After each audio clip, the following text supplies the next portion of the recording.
Y'all, don't adjust your TV set. It is that dark out here. The sun is getting ready to pop up over the horizon. We're getting an early start, going to get set up and be ready to go before sunrise. So right now, I just come out of this creek here behind us. I'll show you on the graph. I don't know if you can see or not with the lighting, but we've come off this drop right here, right in front of this creek, right at kind of the deepest break line. And I'm about to drop anchor right here. I'm going to move just a little bit so that we're going to be right here above the creek. We don't really have any current flow this morning, but it may pick up as the day goes on. And if so, I'll kind of want to be right at the top of this old creek mouth. We're going to drop anchor though and try to bust some fish working in and out of this creek today. So let me put you all here in the chest as I get set up. We're 38 feet deep here. I'm going to take the old trusty dumbbell here. One of the cheapest kayak anchors you can get. Many of you probably have them in your garage or basement right now, just unused, collecting dust. I'm gonna get it tied onto the kayak here. I got a little boat cleat right here on the back of the kayak. I just wrap that around. And now we anchored down. Let me get the rest of the rope out of the way. We're gonna get baited up and get to it, man. I'm just gonna leave the camera rolling today.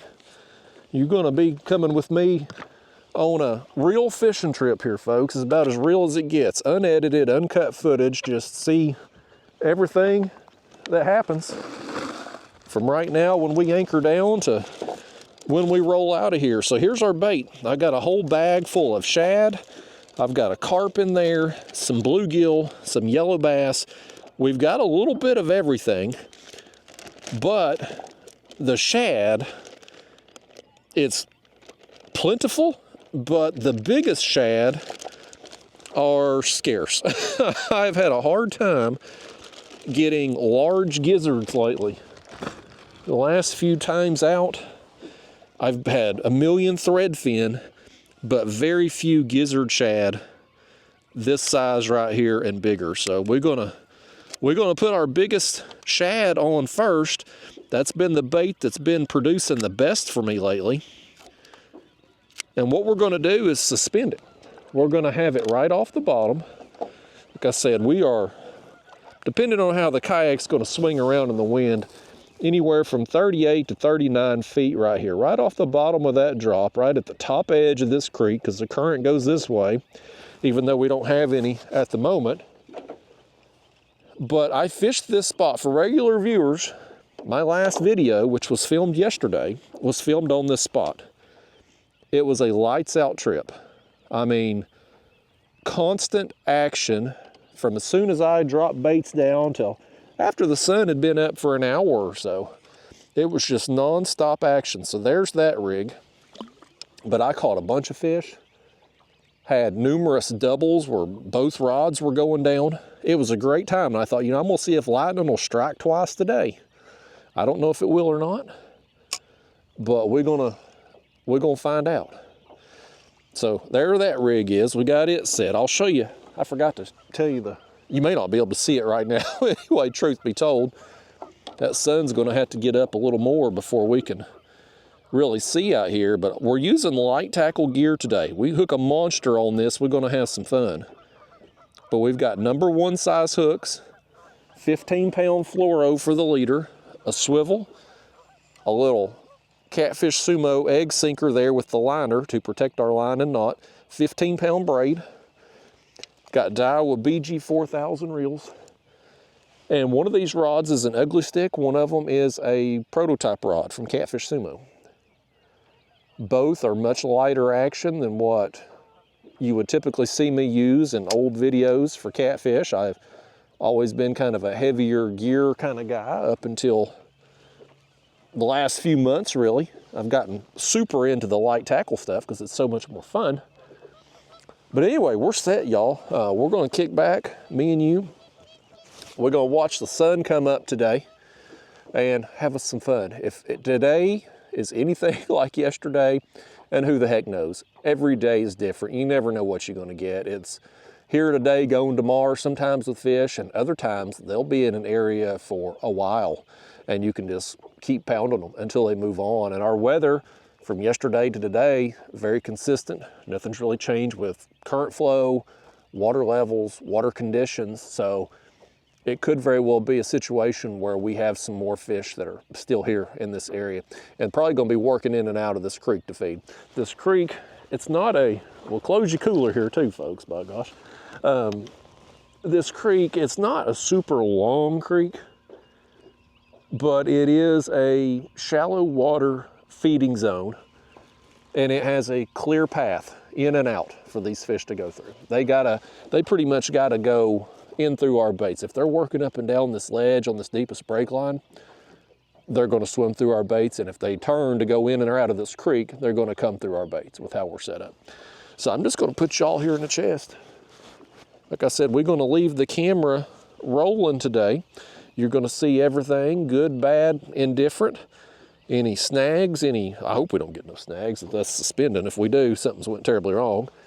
But I did break a hook yesterday in a fish. Things happen, folks, and when the camera's rolling, you get to see every daggone bit of it. So we'll sit out here, we'll talk about life, solve some of the world's problems, and hopefully reel in a bunch of fish. And if you're seeing this, by gosh, we caught something. I don't know how many we caught. I don't know how big a fish we caught, but if you're seeing this, we got on something. Part of doing this style of video is bringing you on a real trip. I want you to feel like you're here with me. And when you go fishing, you just, you can't predict stuff. If I could script this, I would make sure we're catching 100-pounders every daggone trip. It kills me sometimes these companies will reach out, right? And they want to offer you a little money as a content creator to give them a 30-second to a minute spot in the video to plug their brand or product or whatever, right? And I turn all that crap down now, but in years past, I have entertained offers. I've talked with companies and spent way too much damn time with back and forth emails trying to arrange these deals. And one thing that these idiots, these executives in some suit in office, they always want from content creators is they want a script. They want to see how you're going to present their product or show their business or whatever prior to you filming the video. And every time I've talked with one of these people or exchange an email back and forth, I'm always dumber afterwards because I'm like, do these people not realize this is fishing? You can't script this stuff, at least not yet. Maybe when the AI robots take over the world and we got AI fish that can be programmed when to bite, maybe then, but right now you can't script this crap. I don't know what's gonna happen. We come out yesterday, I have a lights out day, rods going down left and right. It was amazing. We could come out here today and it'd be a total bust. You just don't know until you get on the water and put baits in. And that's part of why I think fishing is so much fun and it's so appealing to people is the mystery of it. You just don't know day to day. And when you go out and you have a good day, it makes you feel accomplished. You feel like you've done something. You feel like you're walking away a winner that day. And when you go out and you have a lousy day, it's kind of a humbling experience, right? You think, man, I've caught fish before. I've caught big fish before. Why couldn't I do it today? And that want to get better, that lack of being able to understand what went wrong on that particular trip drives you to try to get better and go back out and do more. And that's all part of it. But people, I just don't think people in these suit and tie roles that's never been outside in their life, they just don't get it. They think you can just have ChatGPT write you a script and go make a video. And I'm like, no. So I've kind of gotten away from doing that crap because it's always, it seems like easy money. You think, man, they're going to pay me this much for 30 seconds? Of course I'm going to do that. But then you end up spending way more time with the email exchange and the phone call exchange and trying to explain to people how fishing works. Then you finally get what they want done. and then they disappear on you. You gotta track down where your money's at and why you can't get paid in a timely manner. And so it always ends up being more of an ordeal than what it seems like when you get that first initial email in your inbox. You're like, oh, we're such and such brand and company, and we love your videos, and we want to work a deal to be on your channel. And you feel flattered. You feel like, wow, this company with this reputation and prestige wants to be a part of what I got going on here. That's amazing. And then you realize they've probably sent out 8,000 of those emails with some computer program just randomly plugging in the channel name. And yeah. So anyway, folks, bottom line is I don't have a clue what's going to happen today. I can just hope that we're in the right spot at the right time, and we were yesterday for sure. So I had to, with the day we had yesterday, I had to come back and try it again today. I had to. This is a lot deeper area than where I've been getting fish lately. I've been, really for about the past month, I've been targeting shallower water, shallower sections of the river that's kind of in that 15 to 20 foot depth. That's kind of been the magic sweet spot for me lately. This area here, again, we're 39 feet right now. This section of the river, though, has some deeper depths to it, down to about 50 feet or so. So I wasn't sure coming out yesterday how it would pan out, but I was just curious. I was like, let me just pick out a random creek that's in a deeper section of the river and just see what's going on, just because I haven't done it much.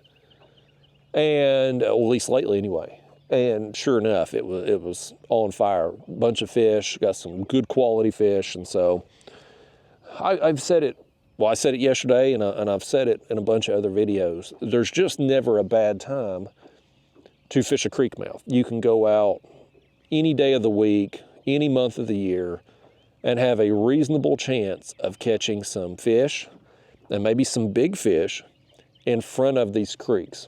They will oftentimes stage up in front of them. They will oftentimes work up and down the ledges and kind of pause oftentimes, because the way if you think about this area, it's hard to envision, at least it is for me, what this looked like prior to the hydroelectric dams being built and the reservoirs being created. Because when the dams were built, the water came up. And prior to that happening, a lot of these creeks, well, where we're sitting out here, it looks like we're just out here in the middle of the river, right? Well, no, it is now.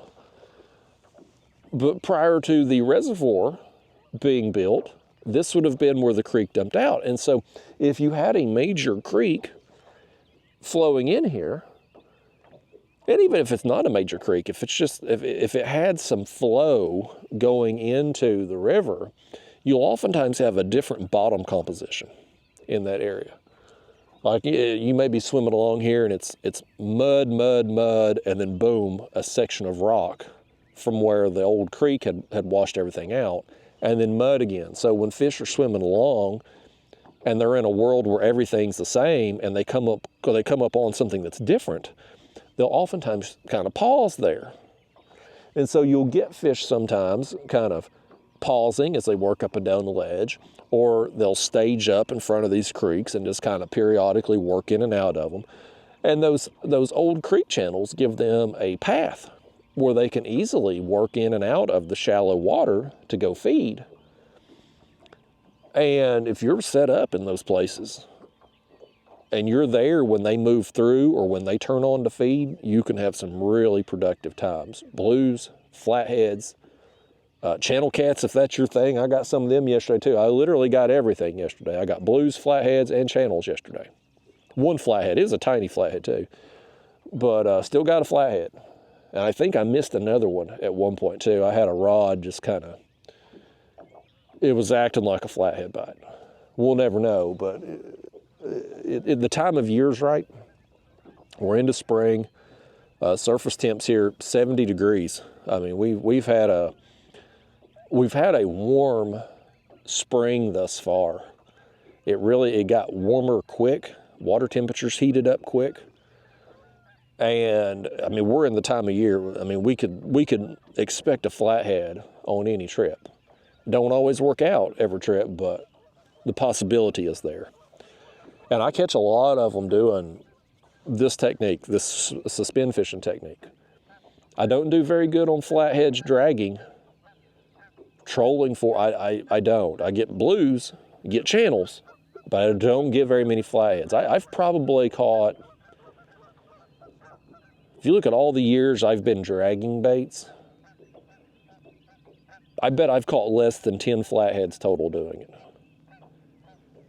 And I've put a lot of hours into dragging, but probably less than, if you counted them all up, probably less than 10 flatheads total dragging.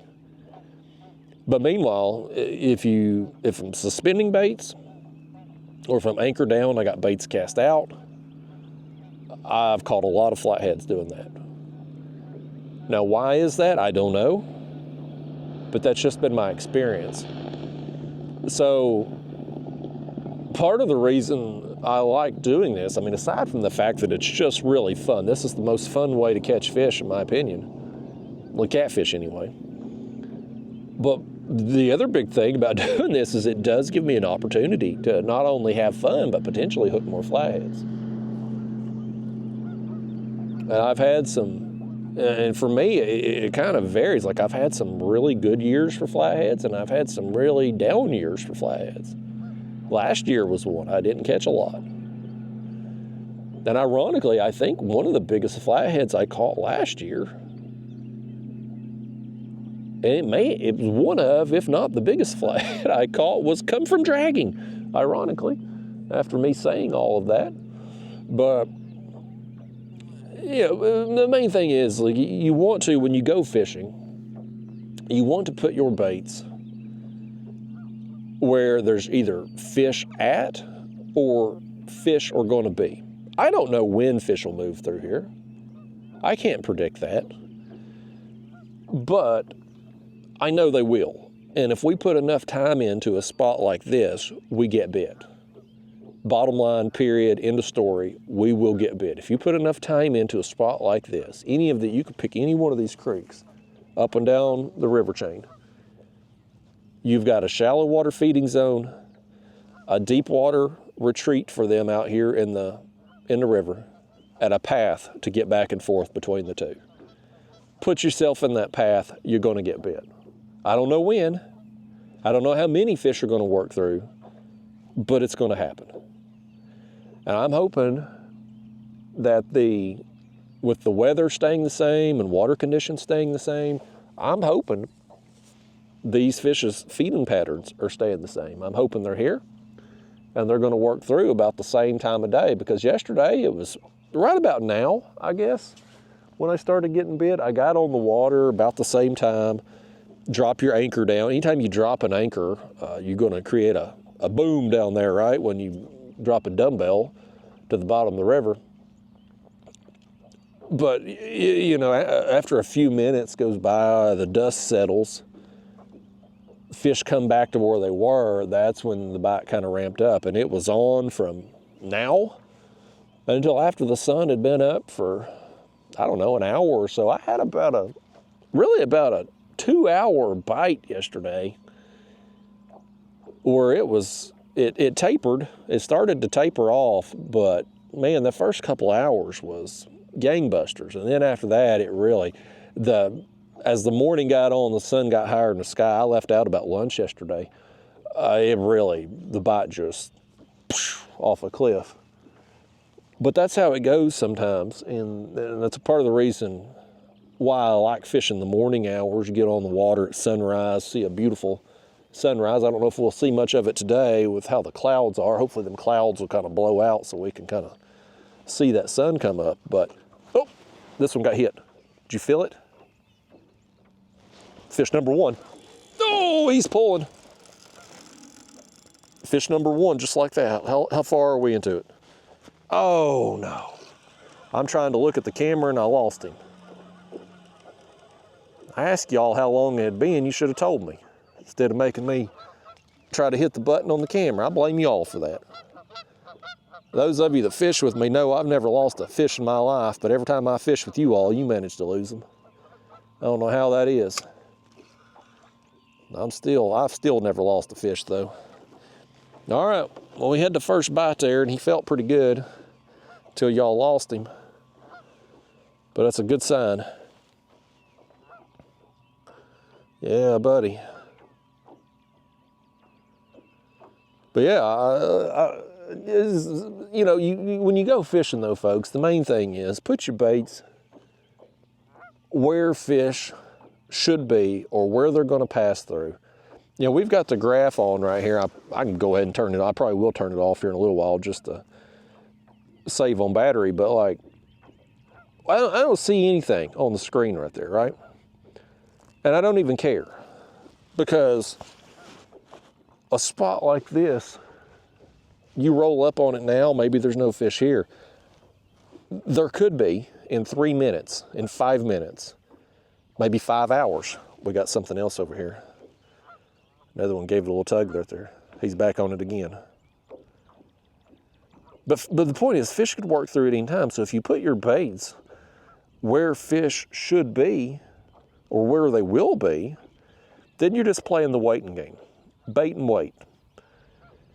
And that can be tough to do if you're new to fishing or if you're not having much success. It can be hard to be patient. But over time, once you develop that confidence to know that you're in the right place, and you develop your skills as far as reading the contour map and know how to position yourself. Because, I mean, you do need a little confidence in your map reading abilities and being able to get yourself positioned right. Because, I mean, when we're dropping baits vertical down under us and we're fishing with 2 rods here, our baits are, I mean, we've got 2 baits a few feet apart. So if you're set up and you're off by 50 feet from where you need to be, our right rod, a little bit of weight there, a little bit of weight. I won't even take it down. Could that be a flathead? He's stuck, whatever he is. He's gonna pull now, ain't he? Oh my gosh, y'all just lost another one. I think he got the bait though. He got our bait. Why'd you let him take the bait for?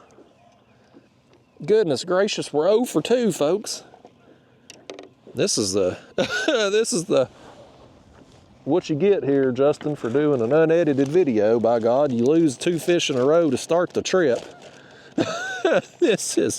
We're off to a hell of a start, y'all. Now, do we have any more big shad? I loaded up on shad yesterday, but after I was done, I went to try to get some more gizzards. And I ended up getting more threadfin because the gizzards are just eluding me. Oh, crap. Crap, we got that rod tip in the water right there, y'all. Right there. As a boat climbs up on us right here. We're hooked up though. Hopefully we can keep this one hooked up. We're due. This feels like a good one too. Real good one.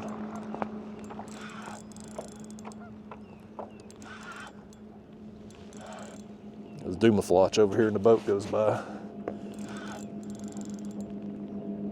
Nice, y'all. We got bit 3 times here in the first few minutes. Can we keep this one landed? Or can we keep him hooked, I should say? We gotta get another bait back down there too. We don't have any bait down there right now. One of y'all bait that other rod for me. Find us another big shad to put down in there. We'll put them thread fins on if we here in a little bit, because we're gonna have to today. Oh, nice run. Nice run. Nice run right here, y'all. This is a good one. Real good fish.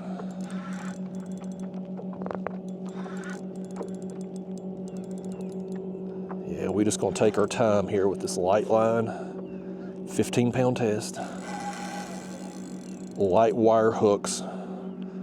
We're just gonna take our time, kind of play this fish out. The fact he stayed on this long tells me he's hooked pretty good. Try to hopefully keep him out of our anchor rope. Right now he's just up and down right here. He's right here under us. If one of y'all want to go ahead and get the net ready though, we get him up here, we'll scoop him up. Be a good fishing partner, at least net this thing for me.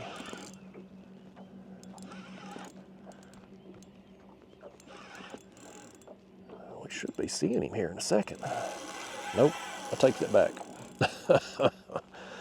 He's headed back down.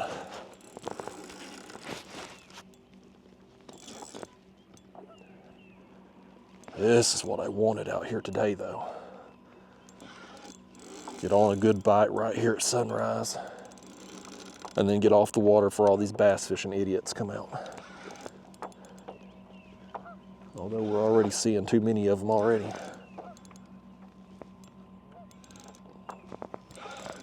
I think it's a blue. Seems like he's rolling. He's going back down now. It's a strong fish. Real strong fish.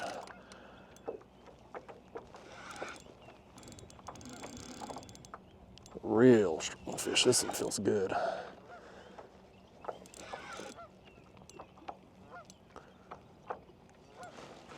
I want to land this thing and drop another bait down. We don't have anything down there right now.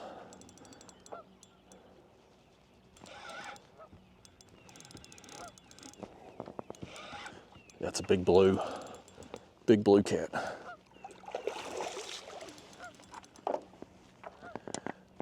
cat.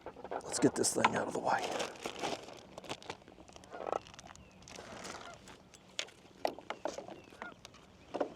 Gosh dang it, put that back a second. Put that back a second. There we go, get that rod out of the way. Struggling right here today, folks. Yeah, let's get him over here. Oh, he left the head bait on for us too. Nice. Let's net him. There we go, got him.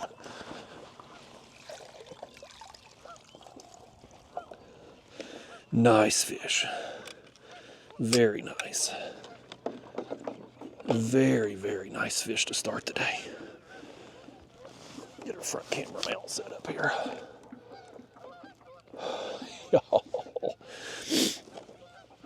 Oh man, that's awesome.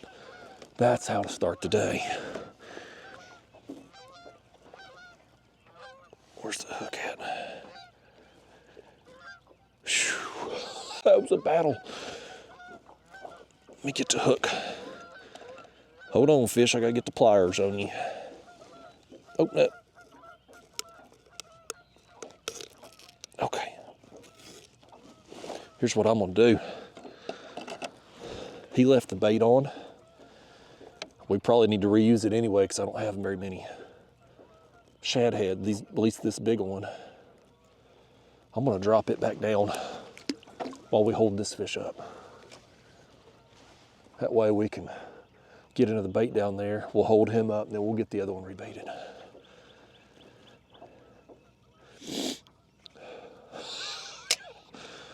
What a battle. Okay. I got snot dripping out my face too. Okay. Nice start right here. Nice start to the day.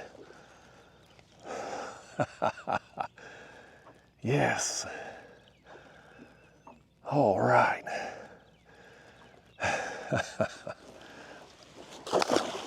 There it goes. Whew. Yes. All right.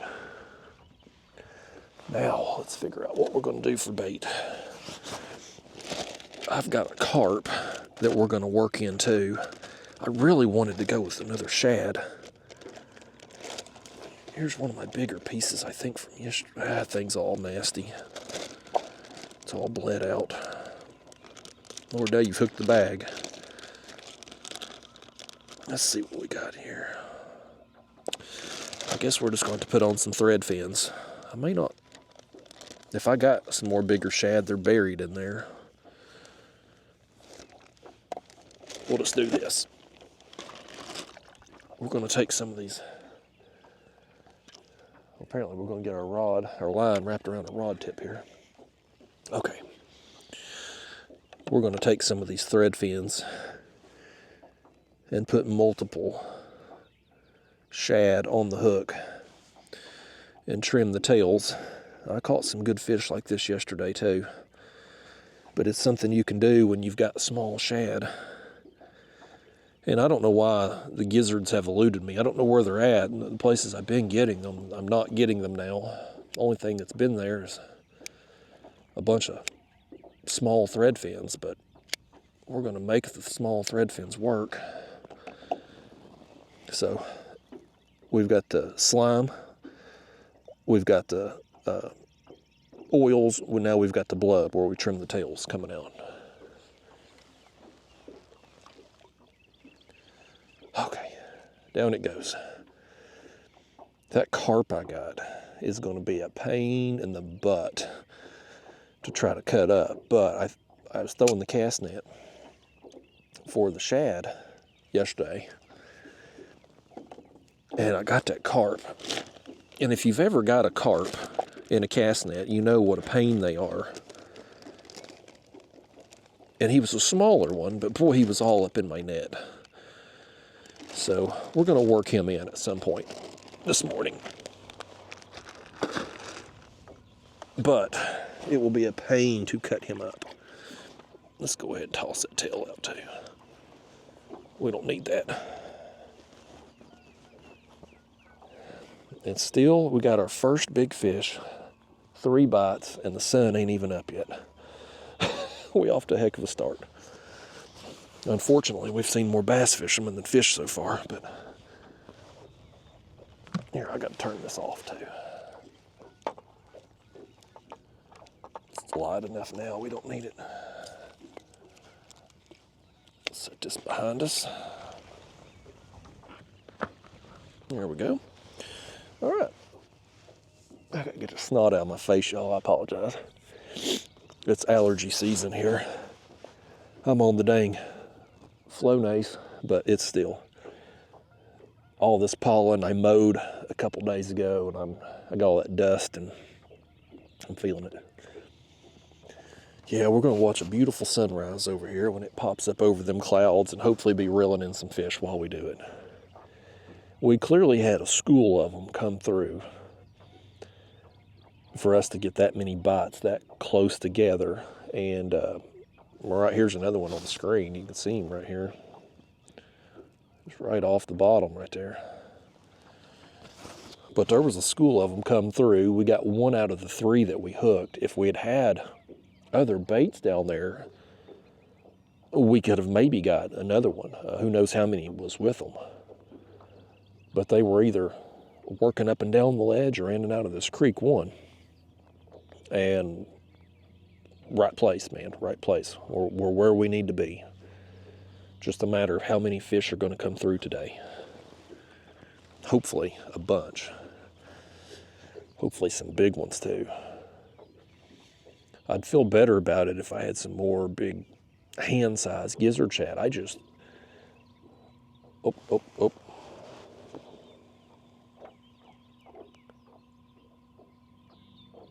I think something's got that. Our shad, our small thread fin. We got a light tug going down. I think he's got it. He does. We're hooked up again.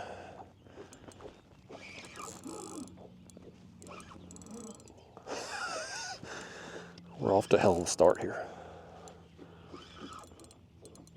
I guess bass fishermen over here got them one too. I wish they'd go on. Y'all know I can't stand being around people on the water. I don't think this one here is going to be anywhere near as big as our last one, but it's another fish. It's a blue. It's a slow pull there initially. I thought maybe, oh, he's going to run now.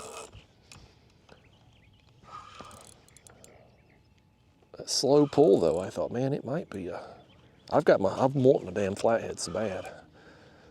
But it's definitely a blue. It's a fun sizer. Get your net.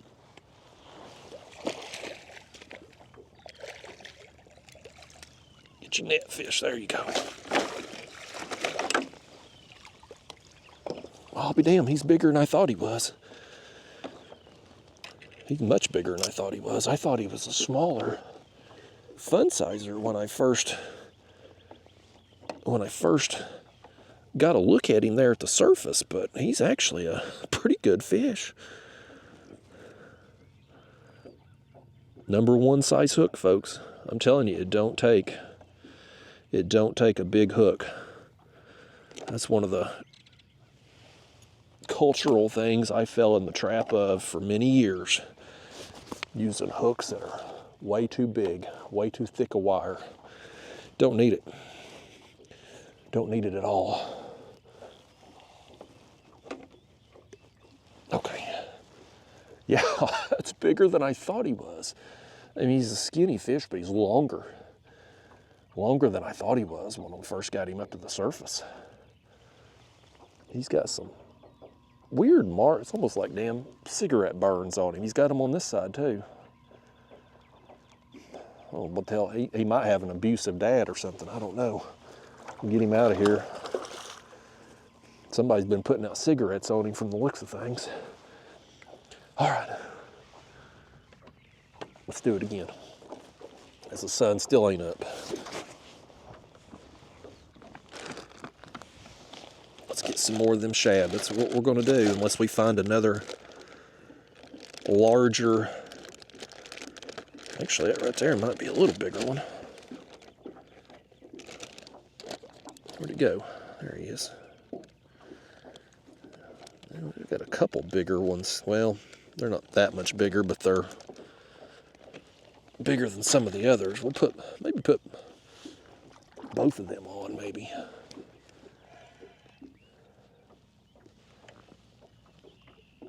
I don't know. I'll tell you what. Let's do. Let's just snip a tail and a head off of one.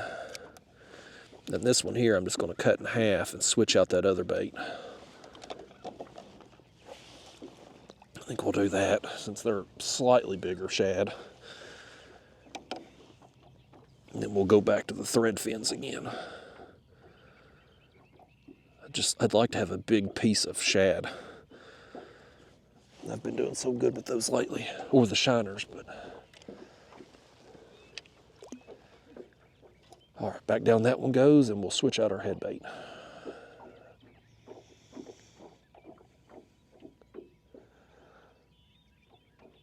Okay, got it set.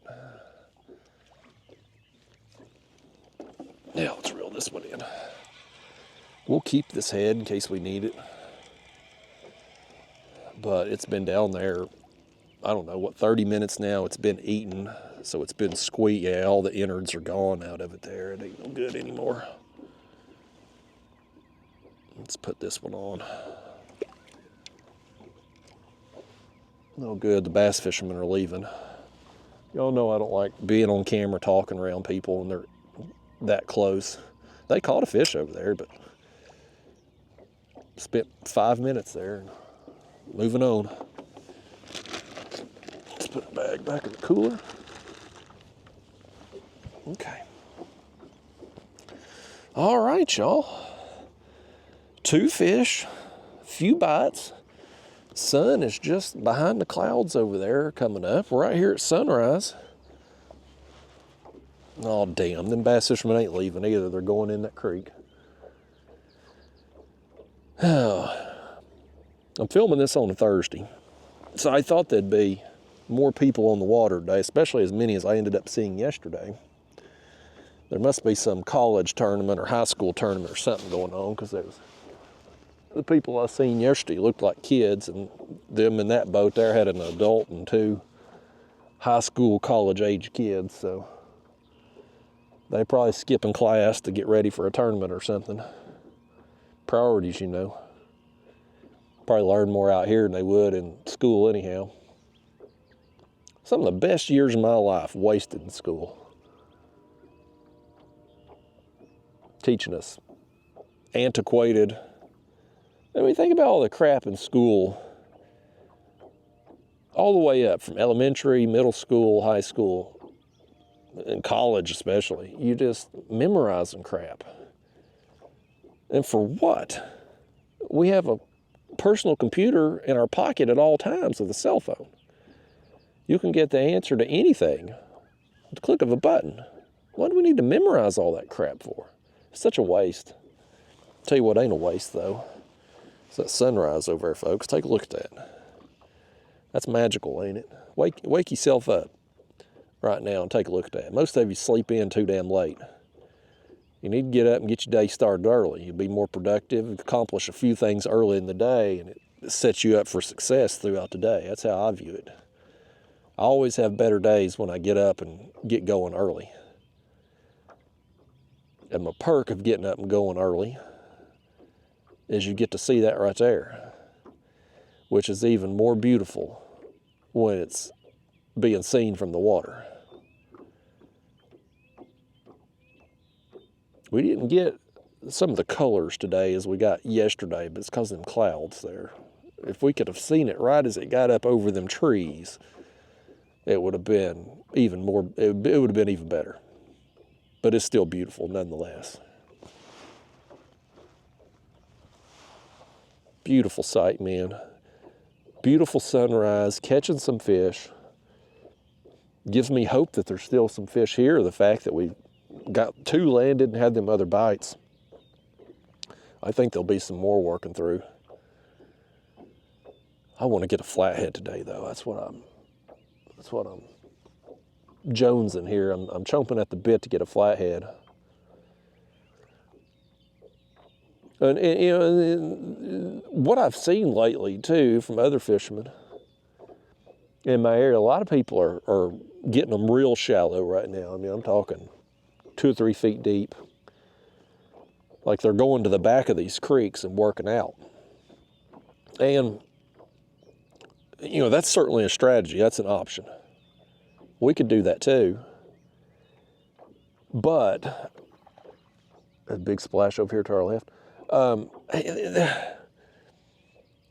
You got to play to your strengths and what you like doing. And of course, I've told you all this numerous times, but this is my favorite way to fish. I like doing this. Well, in 2 to 3 feet of water, if we're in the back of this creek, we can't do this right here, at least not vertically under us. Now, we could suspend baits under balloons and troll them, but the most effective strategy to fish these creeks would be to spread out your baits, pull planer boards, drag baits. And the reason for that is when fish work up in these creeks, they could be anywhere. They're going to move in there, they're going to follow bait, so they could be up under the docks. They could be in the middle of the creek with some school of shad. They could be in the very back of, they could be literally anywhere. So the most effective way to fish for those cats that could be spread out and could be anywhere is to spread your baits out and try to cover as much as possible. And I just don't like doing that. Of course, I've told regular viewers this a bunch. I just don't like planer board fishing. I don't think it's very fun. It's the least fun way to catch them, in my opinion. And so if you're not wanting to do that or not willing to do that, the only other real way to spread your baits out back there would be to anchor fish and cast out multiple rods in different areas. And if you bottom fish in the back of these creeks right now with the water temperatures how they are, you get turtled, man. You get turtled to death back there, or gar. They'll tear up your baits. And so, personally, I mean, don't get me wrong. It is super fun to catch a big fish in shallow water. When they can't go down, they can only go side to side or up. It's a blast. I love catching fish in shallow water. I just don't like fishing for them in shallow water, if that makes sense. Like the end result when you catch them is great. But what you have to do that isn't as much fun to me. So I would rather do like we're doing today and cut them off before they come in or out of the creek. Because once they go in there, I have no idea where they're going to go. Like I said, they're going to spread out. They're going to go find the bait. But getting in and out of the creek, we can put ourselves right in that path that they're going to take in and out. And so to me, that's it suits my wants and needs more than actually going up in the creeks. I'll do it occasionally. I've done it. I've had some success doing it. I just don't enjoy the process as much. And part of being consistently, getting consistent catches and action comes from just enjoying the process. Like if you don't enjoy the process, you're not going to do it as much. You're not going to stick with it when times are bad or things aren't going your way. But if you do enjoy the process, and boy, that sun's really popping out now. But if you like what you're doing, and of course I love what we're doing today, then you're going to stick with it longer. You're going to be willing to do it more. You're going to stick with it longer when you're not getting those bites. And that's going to help you be in position for when the bites do come, right? Like if we come out here today and we sit on the spot 15 minutes and we ain't getting bit and we're just twiddling thumbs like, I should be over here. I should be doing that. And you're paralyzed by indecision, second guessing yourself and stuff. And you're just constantly moving and changing what you're doing. Well, we wouldn't have been here at the 20-minute mark or 25-minute mark, whenever the hell it was that we started getting bit. We would have been pulled up and moved. And so having the fact that I enjoy this, I enjoy the process, will allow me to just kick back and wait. Now, that'll bite me some days. Some days you're there at you can be in the right place at the wrong time. Or maybe you're just in the wrong place. I mean, there's a bunch of spots that will look amazing on a map that I just don't catch fish at. I don't know why. They look good. They look good to me, but they apparently don't look good to fish because I don't ever catch any there.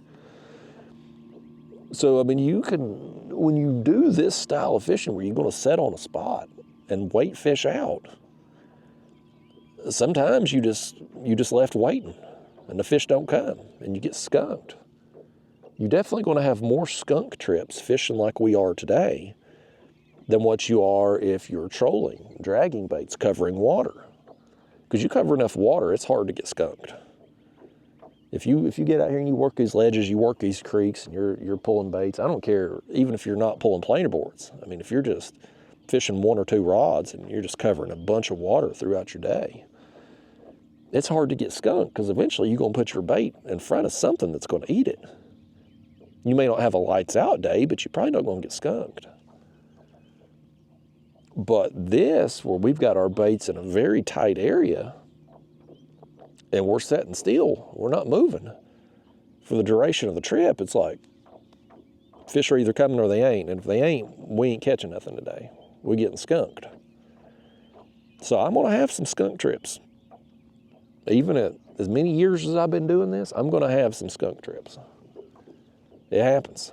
Hell, I went down to Alabama for a tournament there a few weeks ago. And I went down there to pre-fish. I did an afternoon session and a morning session. And then I went back on tournament day. It was on tournament day.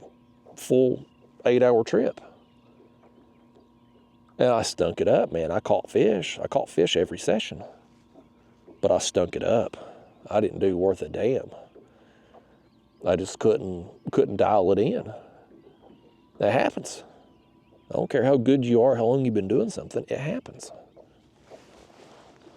God almighty, here comes them damn bass fishermen again. They can't make up their minds.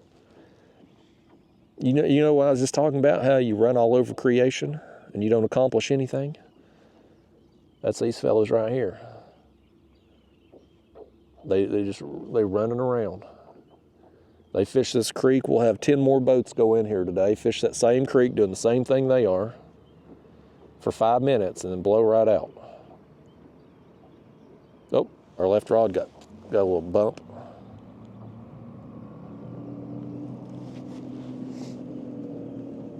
Good. I'm glad they've moved on. All these years doing YouTube, I just don't like being around people while I'm trying to film. It messes with my head or something. Like they're in earshot of me, I'm in earshot of them. I start listening to their conversations, and so I ain't focusing on my conversation with you. And then even though they could watch this video and hear everything I'm saying, it gets in my head, and anyway, it messes up the videos, which makes it a bad experience for you. And I hope you all have a good experience. I mean, otherwise you're just wasting your life watching these videos or listening to these videos if you ain't enjoying it. So I hope you're getting something out of it.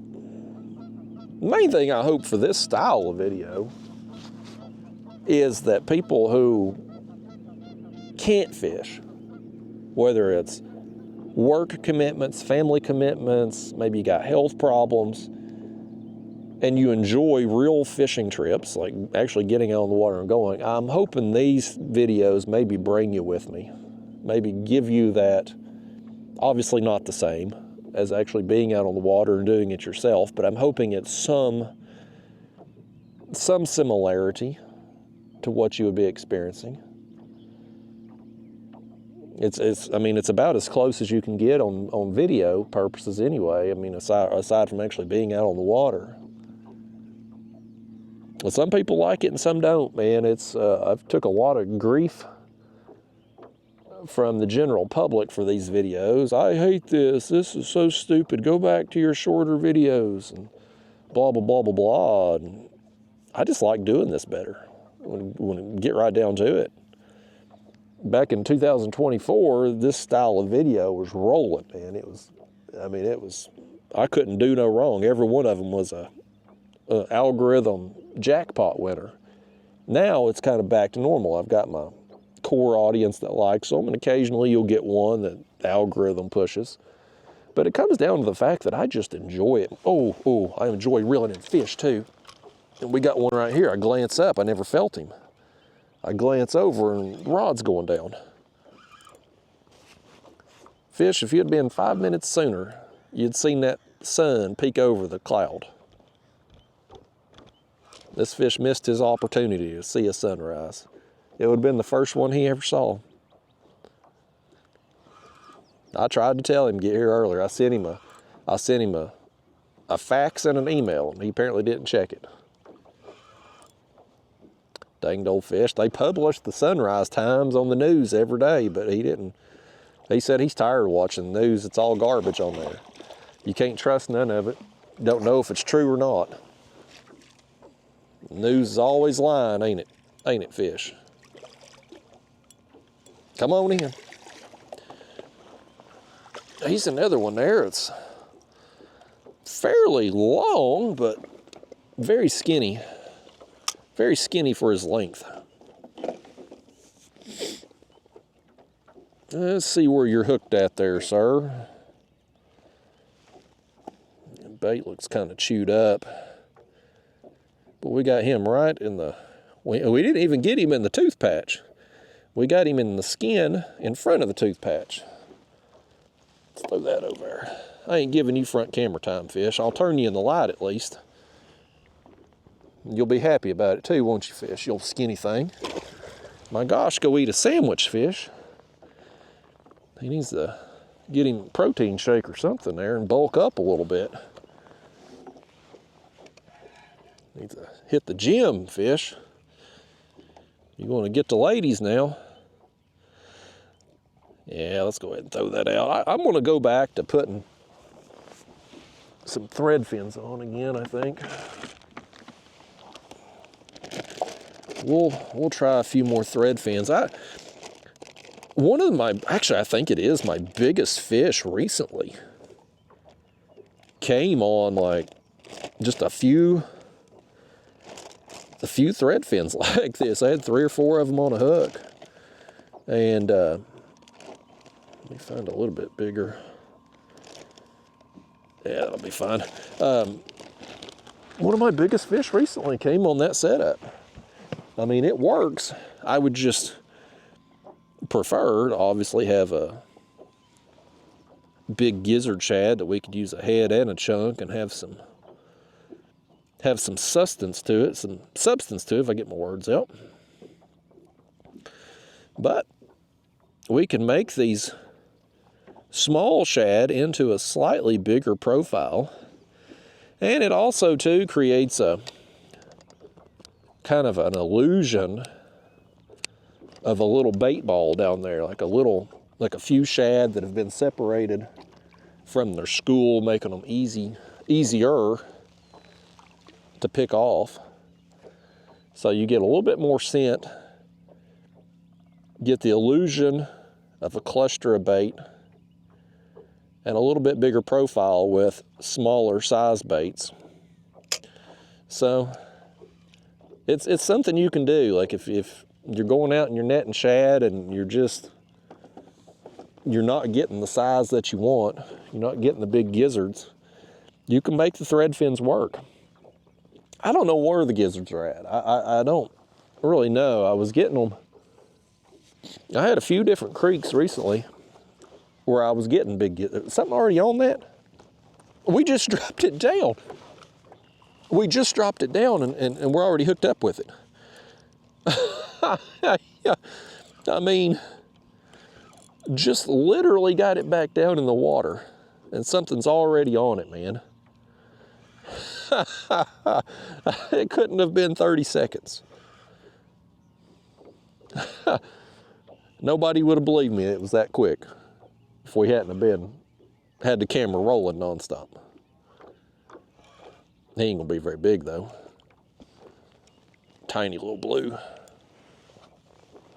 Threw all them shad off too, but I'm almost happy he did. That's just kind of chumming the water for us. We could even take some of our other shad. Now, I mean, I may do that, fish. We may chum a little bit here. Get on out of here. Another little skinny fish there. We may do that.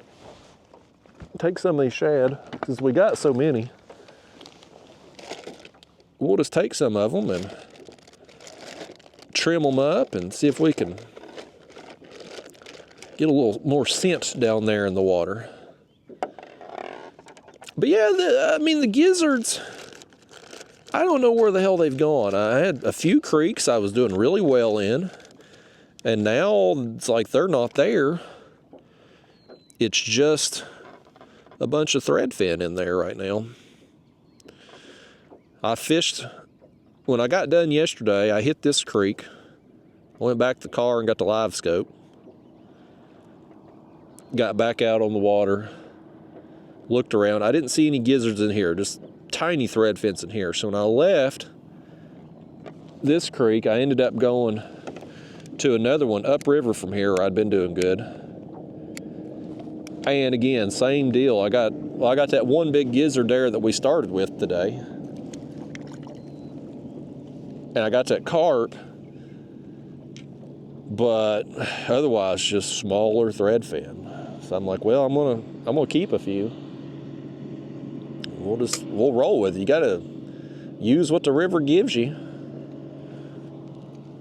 Let's just take, I'm gonna try to cut up this carp too in a minute. I'm kind of saving this carp, one, because I don't know if we can cut the damn thing. These things are, not only are they a pain in the ass when you get them in the cast net, I had to trim his fin because it was so hung up in my net, I couldn't get him loose.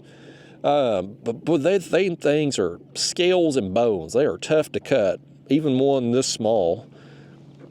But we're going to try in a little bit, but I'm trying to save him until it gets a little bit more daylight out here. That way, because that'll be my thumbnail for the video, folks. So that's why I'm kind of holding off on him right now. But what we will do is just take some of these shad while we're sitting here waiting on the next fish and just trim them up. Just kind of cut them up, let them fall down in the water column there. Their oils and blood The scent is going to disperse as they fall down, even though we don't have any current. Just these fish falling down through the water column will put out a little scent on the way down.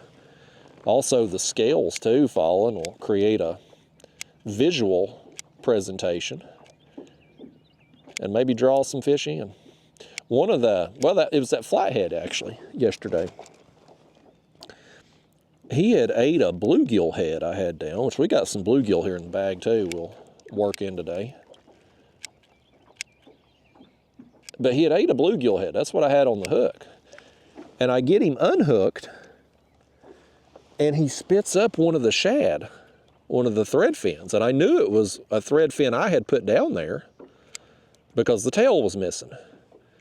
So he had eaten one of the thread fins that had gotten knocked off the hook and then ate my bluegill head. So it helps to have some scent in the water, some chum, if you will. So we'll just do it. That ought to be good. But you can see as it sinks down, you see how all the scales, hopefully you can see that, but the scales come off and you're just you're leaching out the oils and all that on the way down. So as it falls and disperses, any fish kind of in the general area can maybe find it. And also too, hope maybe get some of these shad off our bag. Maybe we could actually see if there's any bigger ones left in there. I think between yesterday, I used almost all of our big shad yesterday, and then only got that one other big gizzard. That one there's decent size. Let's move him to the front. Yeah, he ain't that decent. That is what it is, folks. I'm going to see if we can cut this carp, though. My dull knife over here. Mostly with the shad, I just use the scissors. But with this, let's see if we can see what we can do. Just get through them dang scales. You almost have to cut the scales off before you try to slice them. Yeah, that head bait, man, that's going to be my thumbnail, folks. It's going to be, you're going to be seeing that when you click on today. This video, that's what you saw, probably. Let's see if we can cut a piece of this meat. Let's see if we can cut a piece of this meat and put on this left rod over here.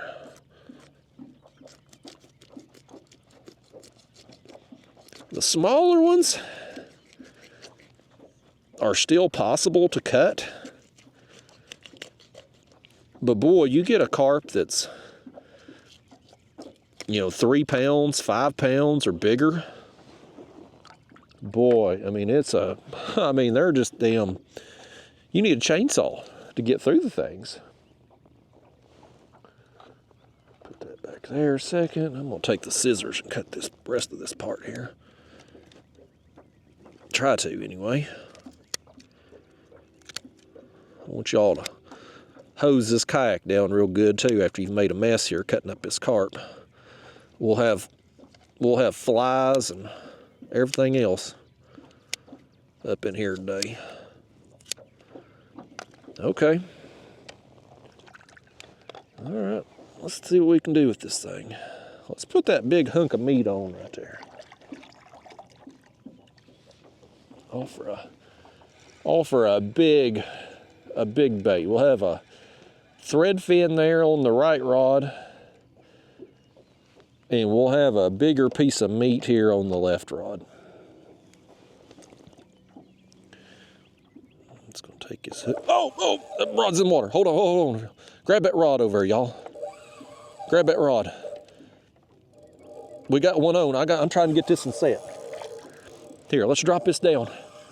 He's stripping line over there, y'all. One of you's grab that dang rod. I'm trying to get this one set. He's still going over there. We're gonna miss the whole fight trying to get this rod down. That piece of carp. Hold on, fish, I'm coming. Come on now, there we go. Takes that bigger, the sinker is getting down there before that bigger piece of bait's falling. I think we got it down there now. We'll mess with that in a minute. He's done swam out there, he's halfway down river. Another bite though, man, on the small thread fin. What do we have? 4 of them on the hook, 5 of them on there. But you know what? Here's the thing. Again, I don't know where the hell the gizzard shad have gone. They may be spawning right now. They may be way up in the creeks or something. I don't know. But like, let's say these catfish, they move in this creek today. And there's a bunch of thread fin this size in there. Well, guess what they're probably going to be eating?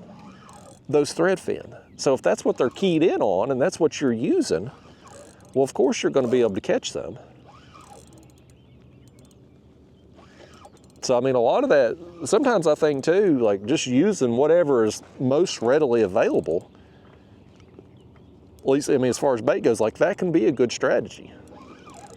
Because that's probably what they're already eating. It always seems though, the funny thing, like when the catfish are easy to catch, the bait's tough to find. And when the bait's easy, the catfish are tough to catch. Like it very rarely works out. Ooh, that's a nice run. He's going back down. But it very rarely works out where the bait is easy when the catfish are easy. I don't know why that is. The stars rarely align. Goodness, man, is this going to be a better fish than I thought? I think he is going to be better than I thought. I hope he's spun us around all of creation. I hope he don't get in our anchor rope and our other line over here. Maybe shouldn't have dropped that. I didn't.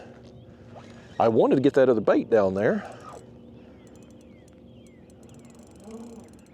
Now I'm thinking this might be a little better fish than I had anticipated.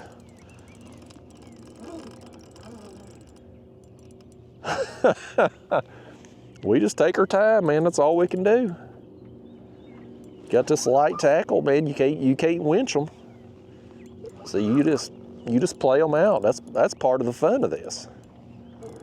That's the thing I've never really knew I was missing out when I was using the heavy gear. You even on big fish, you get them up to the surface real quick. Now the fights sometimes take 5 minutes or so. You get a real big one, maybe longer. I think the longest one I've caught, one of them last summer, I think it took 12 minutes or 17 minutes. 12 or 17.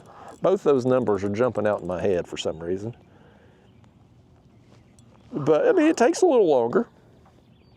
But that increases your fun. It increases this right here is what you go fishing for, right? The tug on the line. Well, doing this, you get to experience it a little longer. Here comes some bubbles up over here beside us. There's some more right there, and some big bubbles, buddy. This is going to be a good fish. He's going to end up being bigger than what I initially thought he was.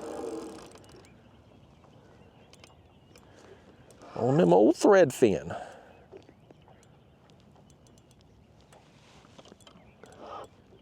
Oh yeah. Yeah, that's a good one. Yep. Get your net over here, folks. Make sure when we land this thing, make sure he don't knock that carp head out of the kayak too, because we're gonna need that for our thumbnail. Come here. Get in that net. Go on. Got him. Oh, y'all. This one here. That's a good one. Good fish. Ooh. Whoo. That'll put a strain in your back right there lifting that in. Awesome, man. Oh, buddy. We done it again, folks. Let's see where the hook's at before I go put my hand in here. Bottom lip. Goodness, man, what a fight. What a battle. That's what we do this for, folks. That's why we play the game. Threadfin shad. Threadfin shad getting it done. You saw it, 3 or 4 of them there on a hook. This big fella here, he didn't care. Gobbled them right up. He said that's what he was gonna eat in that creek anyway. Flare your tail out there, fish. Show them how long you are. I gotta get my sunglasses on too. Oh, that was fun. That's awesome. We got a boat coming. I'm gonna let him go. I don't want them seeing we catching fish here. We'll see you, buddy. Back down he goes. Yes. Okay. Here's what I'm gonna do. That boat's apparently coming over here too. Of course they are. They all gotta fish that same creek. Let me just make sure this bait, yeah, I need to raise it up. There we go. Okay, we got our carp set. Let's get us some more shad on here. And the other thing too about these threadfin, as far as using them goes, I mean, you know, like I said, the gizzards have let us down lately, but with the threadfin, man, you can always count on some threadfin. You can always find them somewhere. So, you know, if you're willing to use them, you can pretty much always have you some bait. And all these creeks, man, they've all got some form, at least on the Tennessee River here, they've all got some form of shad in there, whether it's gizzards or threadfin. Some creeks will have more gizzards than threadfin, some more threadfins than gizzards. I don't know why, but no matter where you launch at or where you're fishing at, you're going to be able to find some. Yeah, we'll put one of them bigger ones on there along with the others. Give them a little snip. Okay, down it goes. Drop those down. I'm gonna put my carp back in the cooler here. I'm curious to see if our big chunk over here on the left rod will get eaten. That's a big hunk of meat. It's gonna take a bigger fish to do it, but I've caught some good ones on carp. I just don't use carp as bait very often because of how difficult they are to cut. They're a good bait. I just don't like the hassle of chopping them up, especially the bigger ones. And I've talked about this on some carp videos. Like, I never catch, when I go carp fishing, all them dang scales and blood off the kayak here. We're gonna do some cleaning, folks. We're gonna wash the kayak here. You tuned in to watch fishing today, and you watching me clean all that blood and guts off the kayak instead. But I never catch small carp on rod and reel. Never. I get them in a cat like that one there. Got him in the cast net, throwing for shad. But I never catch them that size on rod and reel. They're always bigger. And the bigger ones are just so damn difficult to cut. But when I do get a smaller one occasionally, I like them because I've caught good fish on them. One of my biggest fish of all time came on a carp. One of them, what are they called? Quillback carp sucker, I think they're called. One of my biggest, probably top 5 biggest fish of all time came on that. So, I mean, I've got confidence in them. I just hate cutting them up. I gotta get my glasses, folks. Bear with me. If I can find them, reaching behind me. There they are. Now that that sun's up, I put y'all in the front camera mount, and I'm trying to get a picture of a fish. I can't Can't hardly look right into the sun. Yeah. You know, snot out my nose. I apologize, y'all. It's it's that time of year, man. Allergy season. Some of these people say it's because I wax my nose hair. I've done that a few times now. And your nose hair is kind of like a filter, right? It stops some of the pollen and dust and things like that getting in your nasal cavity, nasal passage. But I like having a smooth nose. The funny thing was, I was posting those pictures. I'd wax my nose hair, and you got these little, it's like a little plastic stick. Our carp. He's got it, man. Does he have the bait and the hook, or just the bait, though? We'll find. Oh, nope. Come free. That's what I was afraid of. Big bait like this, it's going to take a big fish to get the bait and the hook. Let's send it back down. Got me excited for a minute. But if they eat the bottom half of that bait, they can pull on it, but they won't have the hook. One thing about the shad over there, like, they get them shad, they're so small, like they should have the whole shebang with it. But yeah, if you never waxed your nose hair before, I got them little cheap kit off of Amazon, and you melt the wax in the microwave, put this little plastic stick in it, and then shove it in your nose.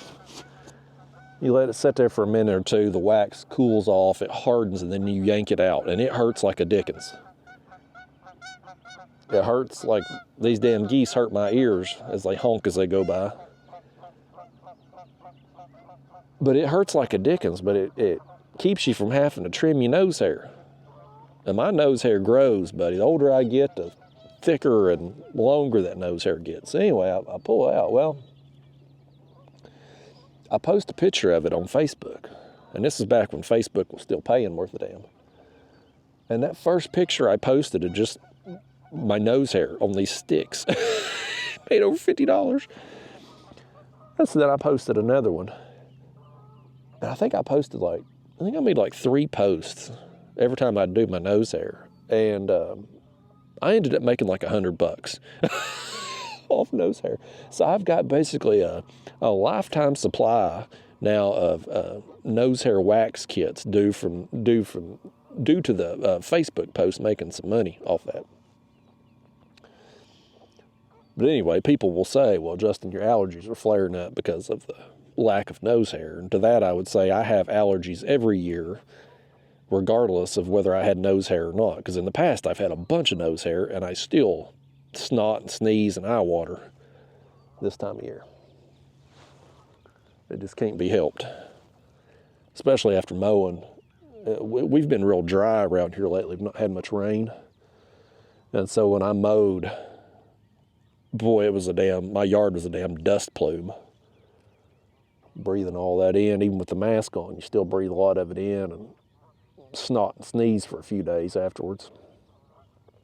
For those of you that follow along, though, I did get my mower fixed. I'd had an issue the first time I mowed. My throttle lever, where you go from like turtle to rabbit speed, it wouldn't stay in rabbit.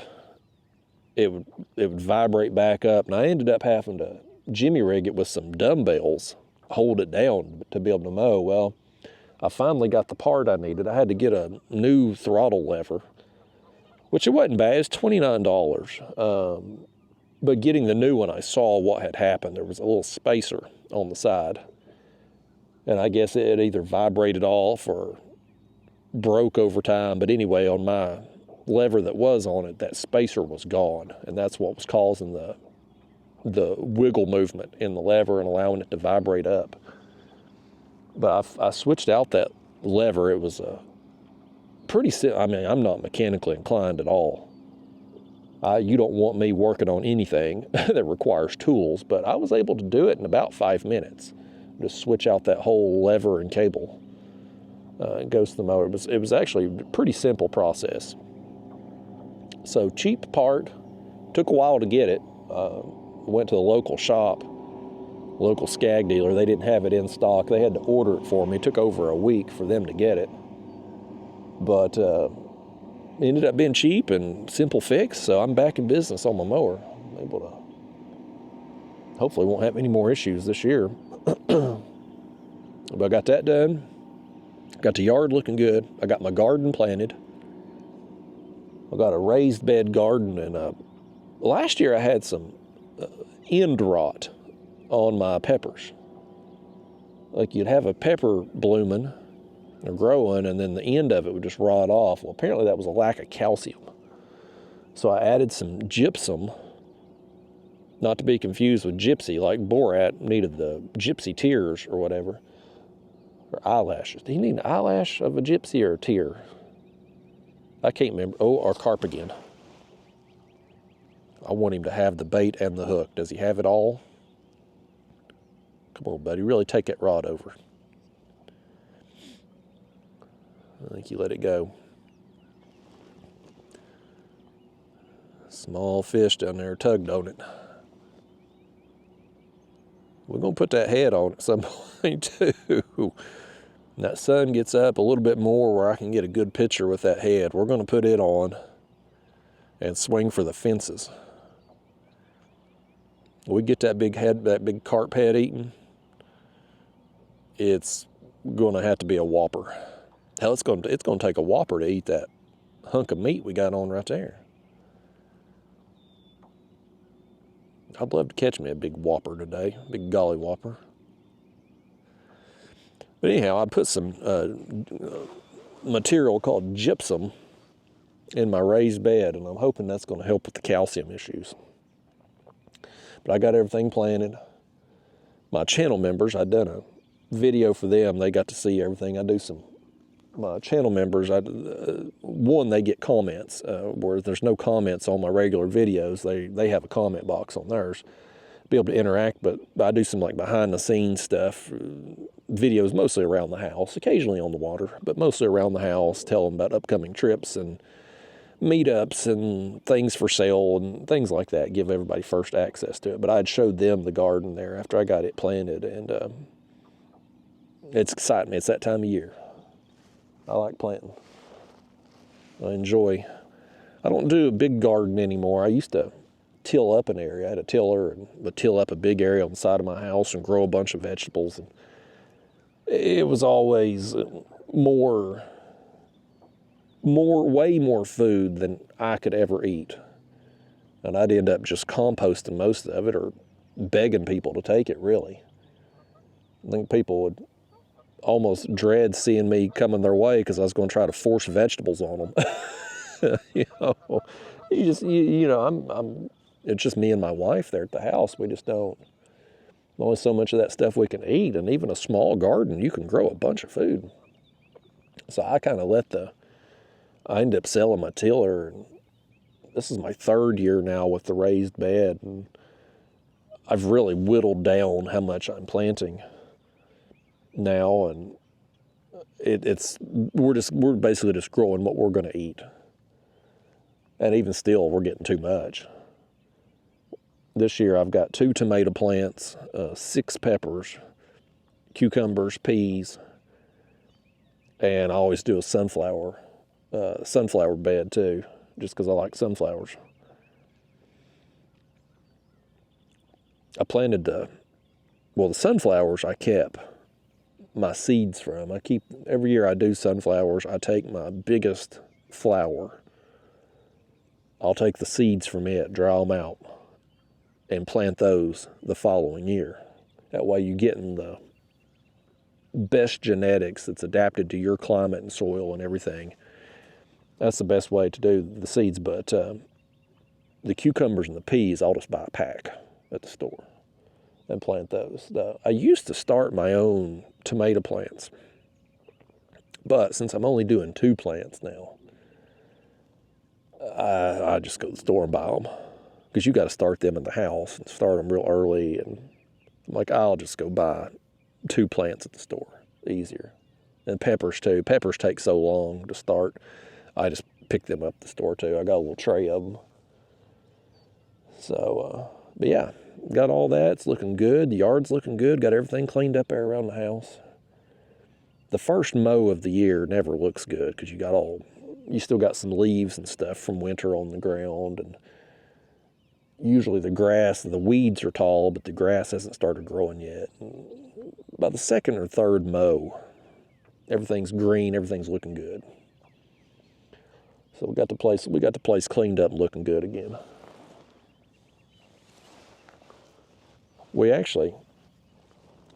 I've been back and forth on this. You all have heard me go back and forth on it for the last couple of years in these long videos, but we're kind of at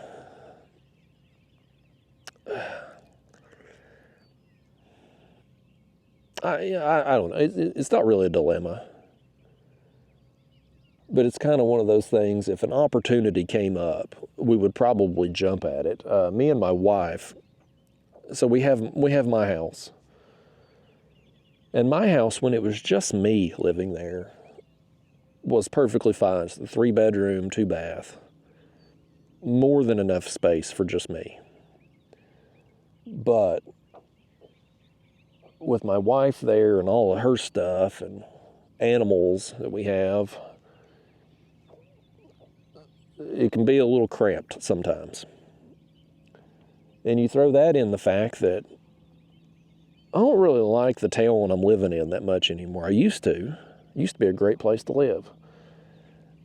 But now, since COVID, everybody started moving to Tennessee, and my county is the second, well, last I had heard, my county is the second fastest growing county in the state of Tennessee, and it certainly seems that way by the increase in traffic and subdivisions and apartment complexes popping up everywhere. But to get anywhere in my town now, you can't get anywhere. There's so many cars on the road, so many damn red lights. It's not the small town it used to be. And so I love where I live, my piece of property. I don't like my neighbors, but my property I love. And, my house it's the only house I've ever had. It's the first house I bought from when I moved out from my parents' house. And so there's sentimental. Like I've got sentimental attachment to it.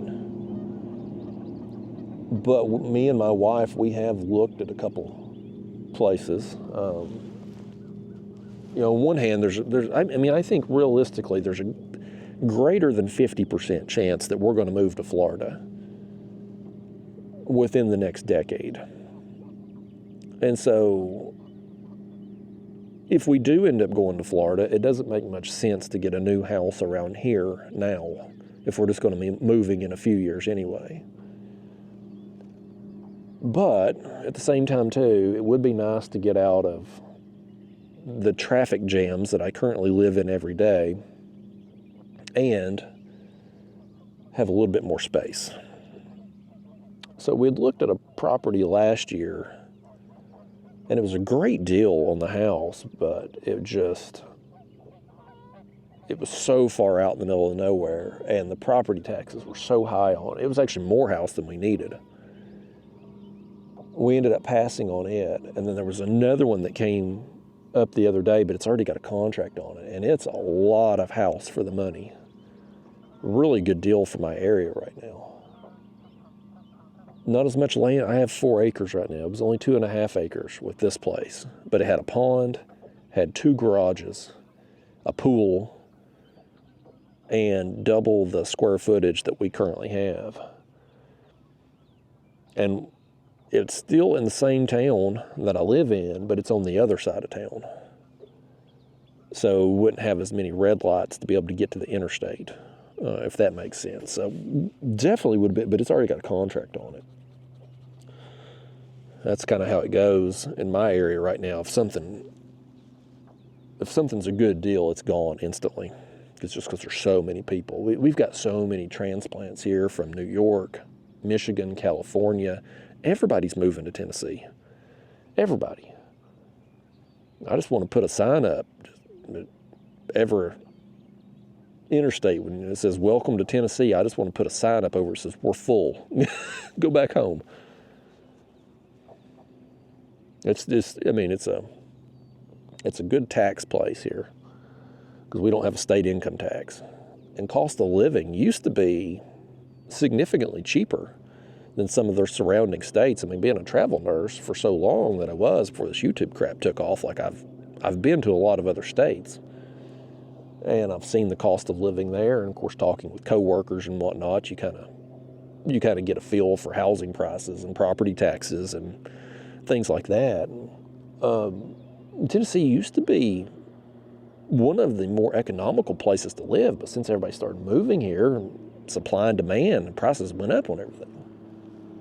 My property taxes just got raised. Let me tell you how they dicked us over on a property. I know y'all don't care about this. You're here to see fishing, but I'm gonna tell you how our local politicians screwed us. So we had all these people, this influx of people moving in, right? And they say our schools aren't adequate. They want to build a new school for all these new children moving in, even though birth rates have declined across the country and there's no proof that the people moving here are bringing kids with them. We need a new school. There's another boat goes in this creek. Two guys right behind us and one guy jumping in front of them to all go through the same lures in the same places. Anyway, so they tell us we need this new school, and everybody was against it. Nobody wanted this damn school, and we especially don't want it where it's at because it's going to cause huge traffic problems. But nevertheless, our county commission, the school board recommended it. The county commission approved the budget, like $110 million or something like that. Well, they got to come up with that money, right? So they raised our property taxes, went up 17%. That was last year. Are they? Well, I thought they was hollering at me. I think they was yelling at each other. I think that one that just went in there and cut in front of them pissed them off. He literally cut right in front of them right where they were fishing.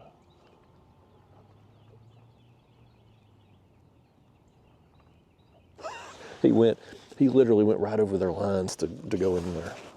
I'm glad bass fishermen don't just piss me off, they piss each other off too. They don't even have courtesy amongst themselves. But they raised our property taxes 17% to cover this new school that nobody wants and really no proof that we even need. And we, the taxpayer, get double whammied because they raised our property taxes last year, and then guess what happens this year? They're doing all the reappraisals. And since everybody has started moving here, all of our property values have skyrocketed. So guess what happens? Your property value goes up, you pay more, you pay taxes on the new rate. So not only did we get our taxes raised last year, well, now they're going up again this year because our properties are allegedly worth more now. And the county commission knew that we were all getting reappraised this year. But they went ahead and stuck it to us last year too, just so they could double down on us. It pisses me off, man. You know, everybody gripes and complains about whoever the president is at the time, right? It don't matter if it's Republican or Democrat. There's going to be, half the country's going to hate whoever is the talking head in office. But for the most part, the actual president of the United States does nothing to interfere with your day-to-day life. Occasionally, you know, we've had the whole war going on, which drove up gas prices. That hits all of us. But that's a rare thing. Most of the time, the actual president, the person that gets the most attention, the most talked about, doesn't really do anything to affect our daily lives one way or the other. Your local politicians, on the other hand, your mayor, your city council, your county commission, your school board, they can really have an impact on your lives by being able to raise your taxes. And boy, they've done it to us with property tax. They're trying to get another increase in sales tax passed. We got a rain tax in my area. They tax us because it rains in my area. But I mean, I am not lying. You can look it up. We have a rain tax. Like, it's just so stupid, man. And they just tax the hell out of you.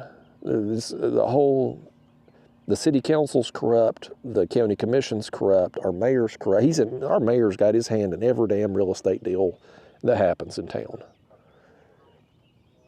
This pisses me off, man. So anyway, we've been thinking about moving. Even though my house has sentimental value to me, the smart thing to do would be to stay there because, I mean, it's paid for. Any place we move to, we're gonna pay more for. Obviously, we're getting a bigger place, so I mean, we're going to pay more money while our current house is paid for. Because my house is small, electricity bill's cheap, and the property taxes, even though they've went up, I mean, it's still cheaper than what it would be on a house that's bigger and valued at a higher price. So the smart thing to do is just stay where we're at until we decide to move to Florida in a few years. And we're a few years away from that. I mean, I'm not going to move. I'm an only child. And so I need to be close to my parents to take care of them when things go wrong and stuff. My wife's got parents that are getting up in age there as well. So right now is not a good time for us to be moving 12 hours away. But at some point, we probably will. And so it would make more sense to just stay where we're at. But if a deal comes up, who knows? We may end up pulling a trigger on it. This place saw the other day, I'm like, boy, if it wasn't already if I didn't see it too late, I might have jumped at that. We need to get another bite, though. Oh, them other bass fishermen went in that creek, too.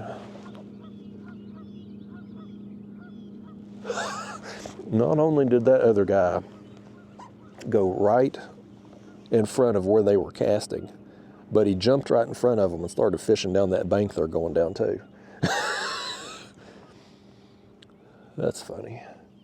I'm glad these bass fishermen aren't just jerks to me. They jerks to themselves, too. They just ain't much courtesy left in the world. Not even on the water, but just in general. I mean, the stuff I see on my own social media, let alone just social media in general, I mean, there's no courtesy. I've pretty much, I've told you all before, I'm very introverted. I don't like being around people all that much. I can sit here and talk to you on camera all day long, but if I was actually in a group of you who are probably nice and good people, but if I was in a group of you having to do this, I would be just psychologically drained by the end of it, just because it's my nature. It's how I am around people, but I've always been kind of, being introverted, I've always kind of been anti-people, but even more so now, just how the world is today and how society works. Like, I don't have much hope for it. The less I can interact with the general public, the better I am at all times. Turning comments off on this YouTube channel is it's the second best thing I ever done for my YouTube channel. It's easily number 2. Number 1 was going all in on this long unedited video concept in 2024 when it was rolling. That was the best year financially I've ever had in my life. It set me up for life. It was amazing. That was the best decision. Second best decision is limiting my interaction. And of course, Facebook, I can't turn that crap off, but Facebook's not really paying very well anymore, and it's not worthwhile to really be on there, so I'm going to be cutting that back too. And hopefully get back to just being a hermit. my wife, she's more social than I am. She has more friends than I do. And, well, she's just a better person than I am. But even she has gotten to the point where she's become a homebody.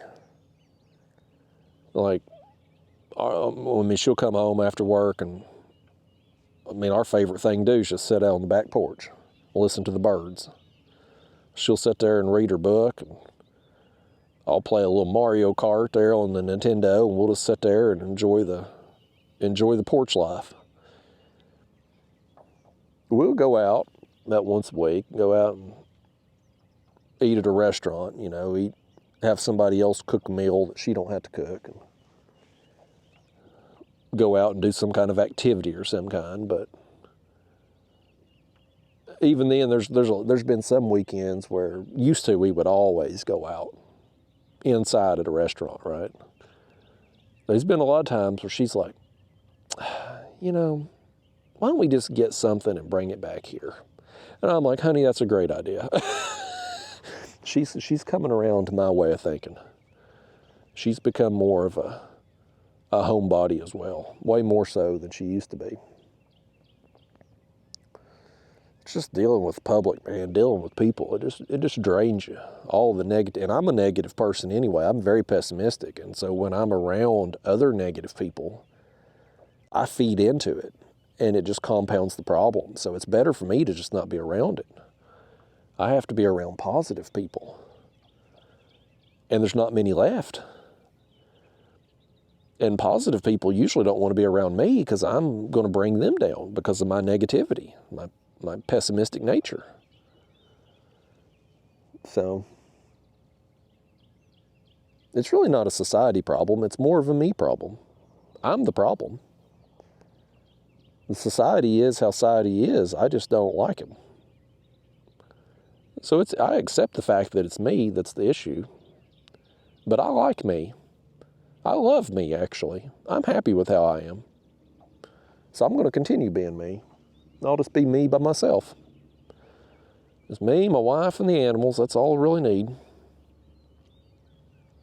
My wife come up clutch the other day, y'all. Let me tell you this story. I'll tell you this story y'all don't want to hear as we sit here and talk. Let's switch out our shad, too, by the way.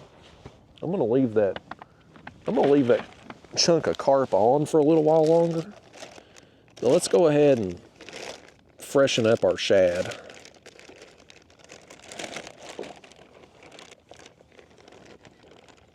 Get a few of them, throw them out here. I'm going to tell you about how my wife, she was already the luckiest girl on the face of the earth, because I mean, she got to marry me, of course. It don't get much better than that if you're a woman, right, to get to marry me. That's what I tell her anyway. But I swear she's just lucky when it comes to finding stuff. Like let's snip these up and just chum the water here with our old bait that we're dropping down.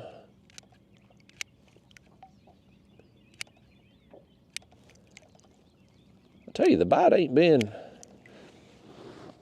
it give me hope for a minute, but it ain't been today like it was yesterday, that's for sure. You know the old saying, you should have been here yesterday. What a day that was. It was a day yesterday too, man. It was an exciting trip. The fish we've got today haven't been bad, we just ain't got as many. All right, let's get these tails snipped here. Send it back down. I wonder if maybe, of course, we're going to put that carp head on. I was going to say we might could cut the chunk of carp, make it a little bit smaller bait, but I kind of would like to have a big bait down there just in case Big Mama comes along.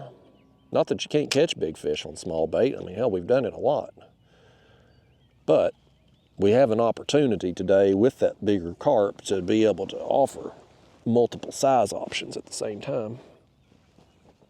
So anyway, my wife, y'all, so like I said, she's just lucky at finding stuff. You all know about my midlife crisis I've been going through the last couple of years, where I got really into action figures again. I'm just reliving my youth. And specifically, I've been into the WWE Superstars figures. That's my main obsession. Well, they have been a challenge to find due to Walmart's poor distribution. And so I have all the ones that I want that are currently out. But sometimes they'll make what's called a chase edition. It's a little bit more rare, which is ironic because, I mean, they're all rare because you can't find any of them at the damn Walmarts. But anyway, Series 13, which come out over a year ago, had Jake the Snake. Now, I'm a Jake the Snake fan, was as a kid. Well, that was a figure I obviously had to have. Well, it came out, and I found one in Walmart, the regular version. They had the regular, and they have the special limited edition chase version. Well, I found the regular version. That was the only time I found one, all the Walmarts I've been to, all the times I've been, I found one Jake the Snake regular edition. Of course, I got it. So every time we go, or every time my wife messages me and she's like, hey, I'm stopping at Walmart today, do you need anything? I always say, white pants Jake the Snake, because that's the chase edition. The regular one has like the yellow-green pants. The chase edition has the white pants. I always tell her that. And we've been looking for this for well over a year. And of course, they pop up on eBay and Facebook groups and stuff, but I'm just not going to pay that kind of money for a figure, especially when I already have the regular edition. But if I ever found it out in regular normal price, I would certainly get it, right? She stops at Walmart the other day, and this particular Walmart, man, it's kind of ghetto. Like there's a bus stop in front of it, so there's always homeless people there, and it's not the store's nasty. Like it's a terrible, of the Walmarts we have around here, this is the worst one. But they have the best toy department. Like of the figures that I have found locally, I've found more of them in that store than any other. It's like they get shipments more frequently there for some reason. Well, she stopped in there the other day, and they had randomly restocked a case of Series 13 figure. Oh, hold on, our Shad we just replaced. It's going down. Ooh, I pulled on this one and he pulled back a little bit. He's a blue, I already feel him rolling. Well, we just switched out that bait, didn't we? We just switched it out and already got it eaten. Old threadfin.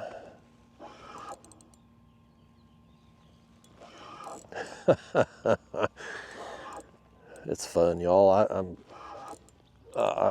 My expectations was maybe a little high this morning because we'd done so well yesterday with just the numbers of fish and stuff, but having the gaps break between fish today, it sure makes it exciting and more fun. When the bites do come, you can kind of get spoiled a little bit when they're coming frequently. This one ain't gonna be very big. He's another long, skinny one today. We've had several long, skinny fish now. Come on up, kitty. Yeah, another one here that's got some length to him, probably fun size and length, but a dink in weight. Can I have the hook, sir? Where are you hooked at? Open up. There it is. I done have it out, fish, if you just open that mouth.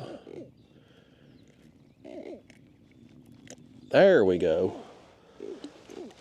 Okay, I'll tell you what, fish, I'm feeling generous. Let me give you a little front camera time. I got my shades on. I can actually look that way now. Yeah, he's we'll call him a larger dink. I mean, decent length, but just no weight. He needs to, splash me on the water. I got water on my shades now. Water on my nose too. Whole fish. He wasn't happy, was he? He's gonna show me. He needs to get down there and eat some of them shad that we've chummed the water with. That's what he needs to do. Put some weight on.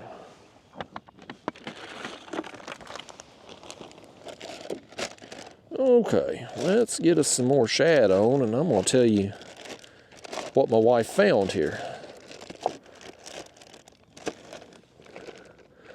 I wish I had just a little bit bigger. Actually, right there might be a little bit bigger one.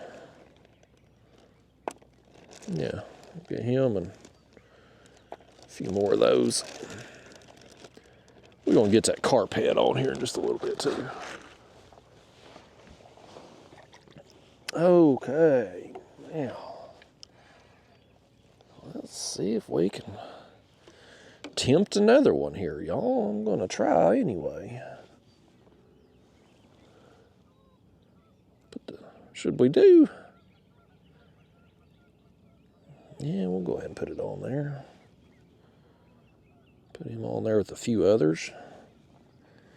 Maybe just do 3 of them, since that one's kind of wide. If I can get hold of the scissors, there we go.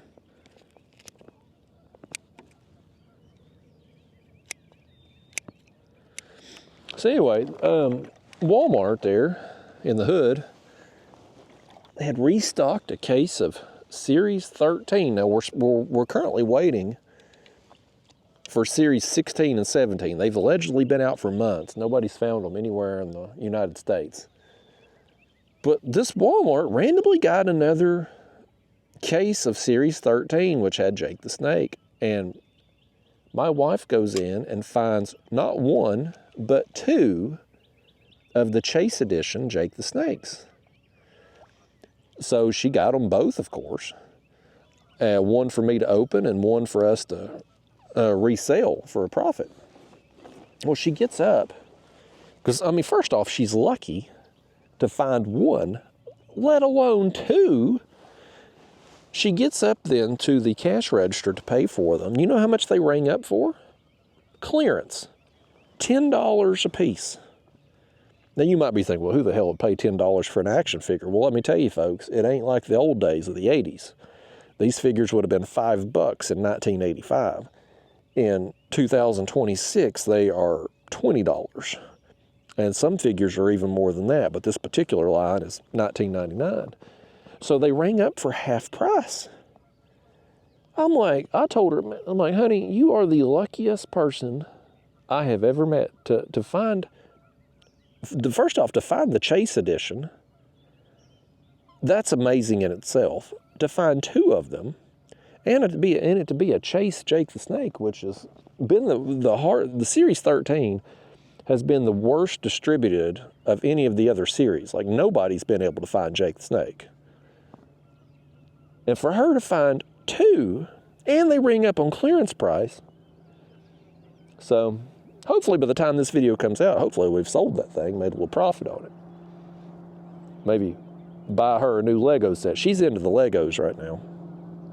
I'm into the action figures, and she's into Legos. She really enjoys sitting there at the kitchen table and building them things.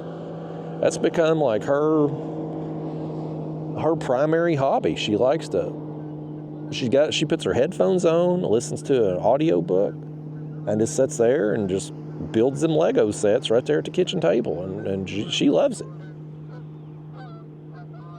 So I told her whatever we sell the Jake the Snake for, she can take them profits and put it toward her next Lego set, since she found the dang thing. But the other one we kept for me. I already opened it up, put it on my shelf. Oh, our carp. That's a slow pull. Oh, and he let go.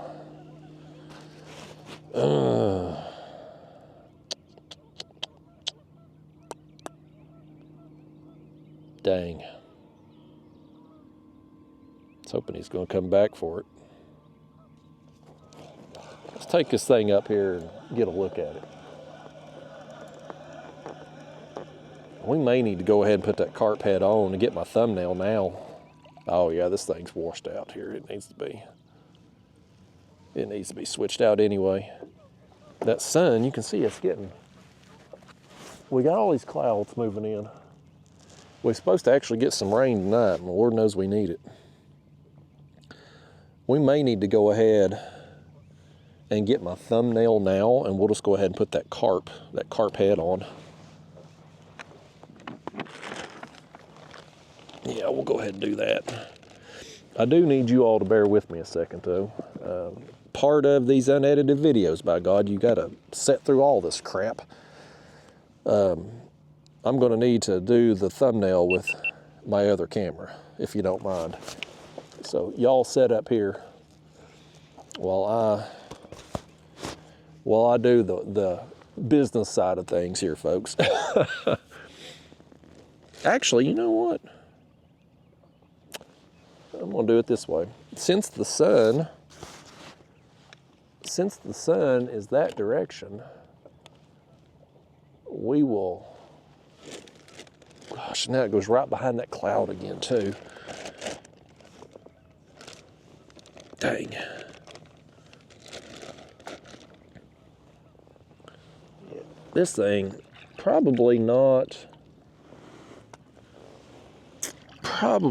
probably going to have to, the hooks we're using are too small for this big a bait.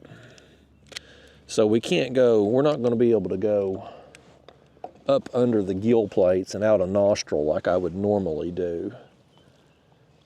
What we're going to have to do is probably just hook it like we did the body section. Like right here, like this. The scale off there. Probably do it like that. And hope something can eat the whole bait and not just grab onto a piece of it. All right, let me get our thumbnail. I'm just going to do this. I'm going to do it like this since that sun's where it is. Get hold of it.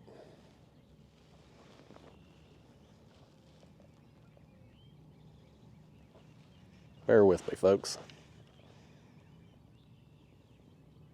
I'm going to have to put my sunglasses back on. They say you shouldn't have sunglasses on in your thumbnails. People like to look into your eyes, it builds trust. But if you're looking into the sun and it's real bright, what can you do?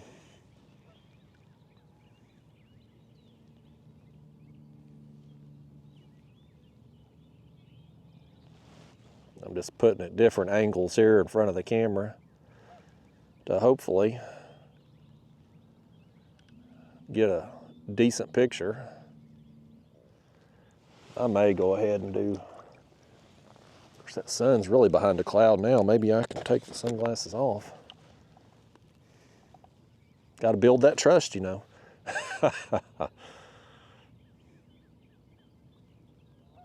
Okay, now let's do one more picture. Let me switch out this. Y'all put you all back up here.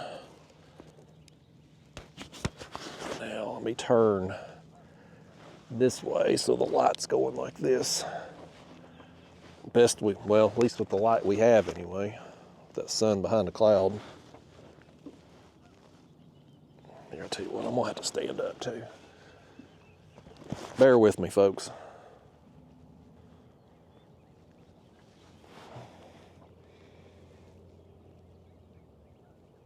I can't see a damn thing either. We'll get this done and we're gonna drop this damn head down and see if we can hook something massive on it. I hope we can.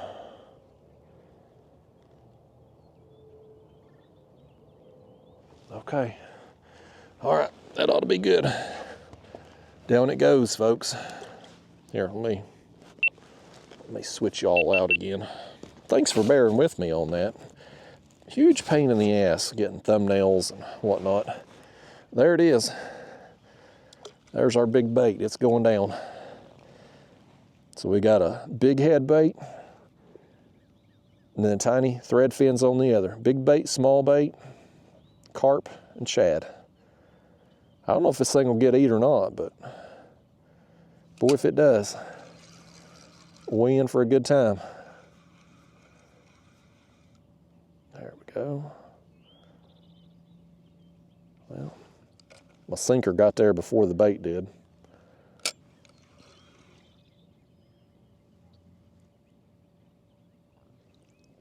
There we go.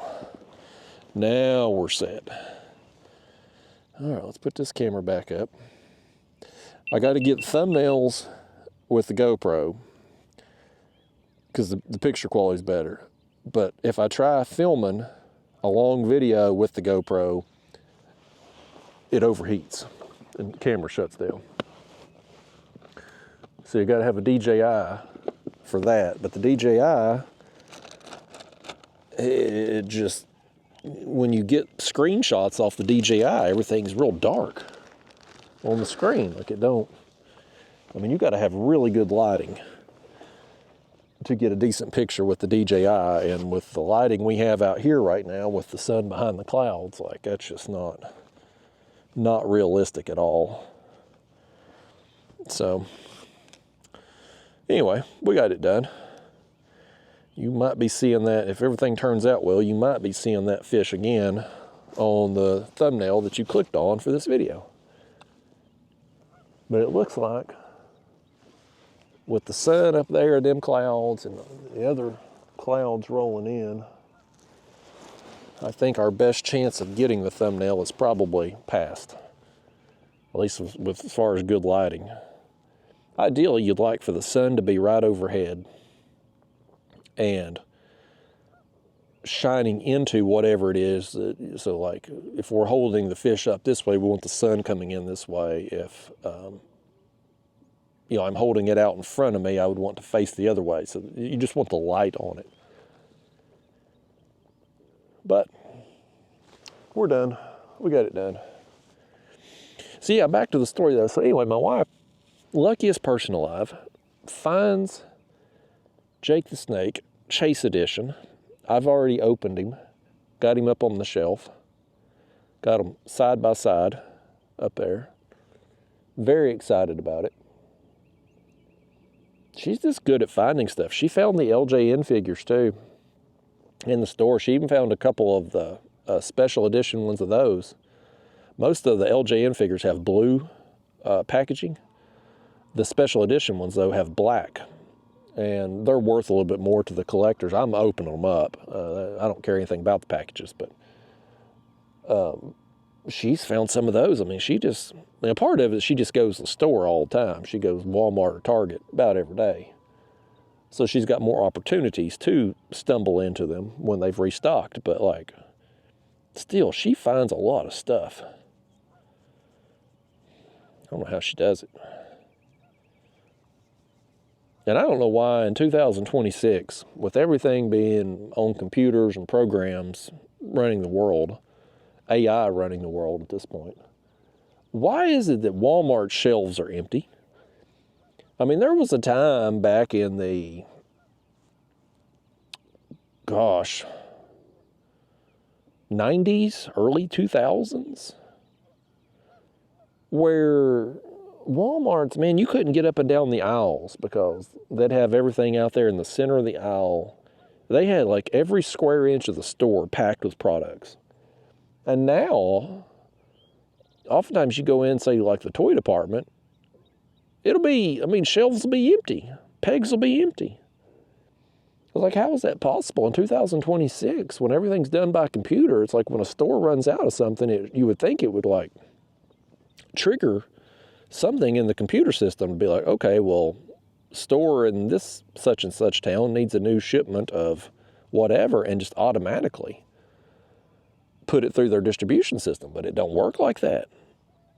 I mean, my closest Walmart to my house, it's been out of them WWE Superstars figures for months. Well, I'll take that back. There's 2 Nikolai Volkov figures there. He's kind of the peg warmer of Series 15. But there's 2 of them that's been there forever. But beyond that, like, they haven't got a new shipment in months. Like, why not? Why do you have all that empty space just sitting there? You could be selling stuff. They're clearly in the warehouse. So I don't get it. I don't know. Someday when I take over the world and start running Walmart, I'm going to fix their problems. I'm going to be able to get my figures whenever I want them. I think something's after our shad. Maybe it dropped it. I feel like we had a little tap going on. It seemed like my line was kind of coming at an angle toward us, but now it's back vertical again. Well, there comes the sun out again, briefly.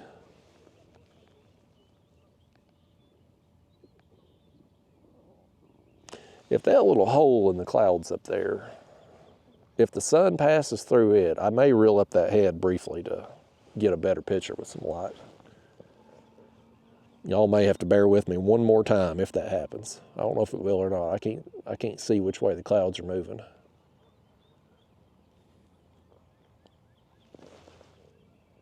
I think that boat that pissed the other boaters off over there, they're coming out now.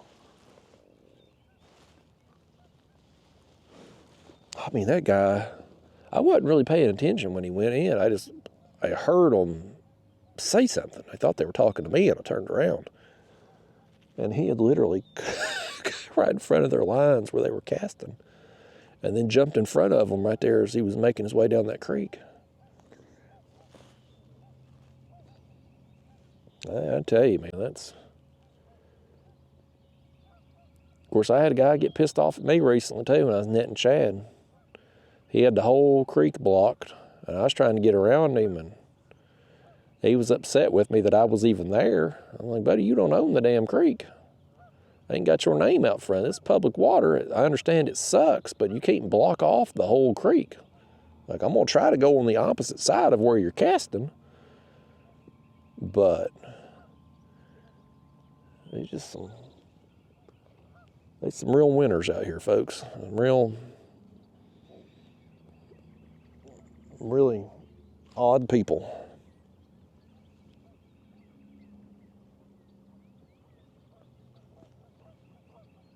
He's idling out. I don't know where the other guys are. I guess they're on back in the creek. I ain't been fishing the creeks much lately. Even when I've been ultralight fishing, I think I'm gonna go ultralight fishing tomorrow. I've been doing out main channel. He waved.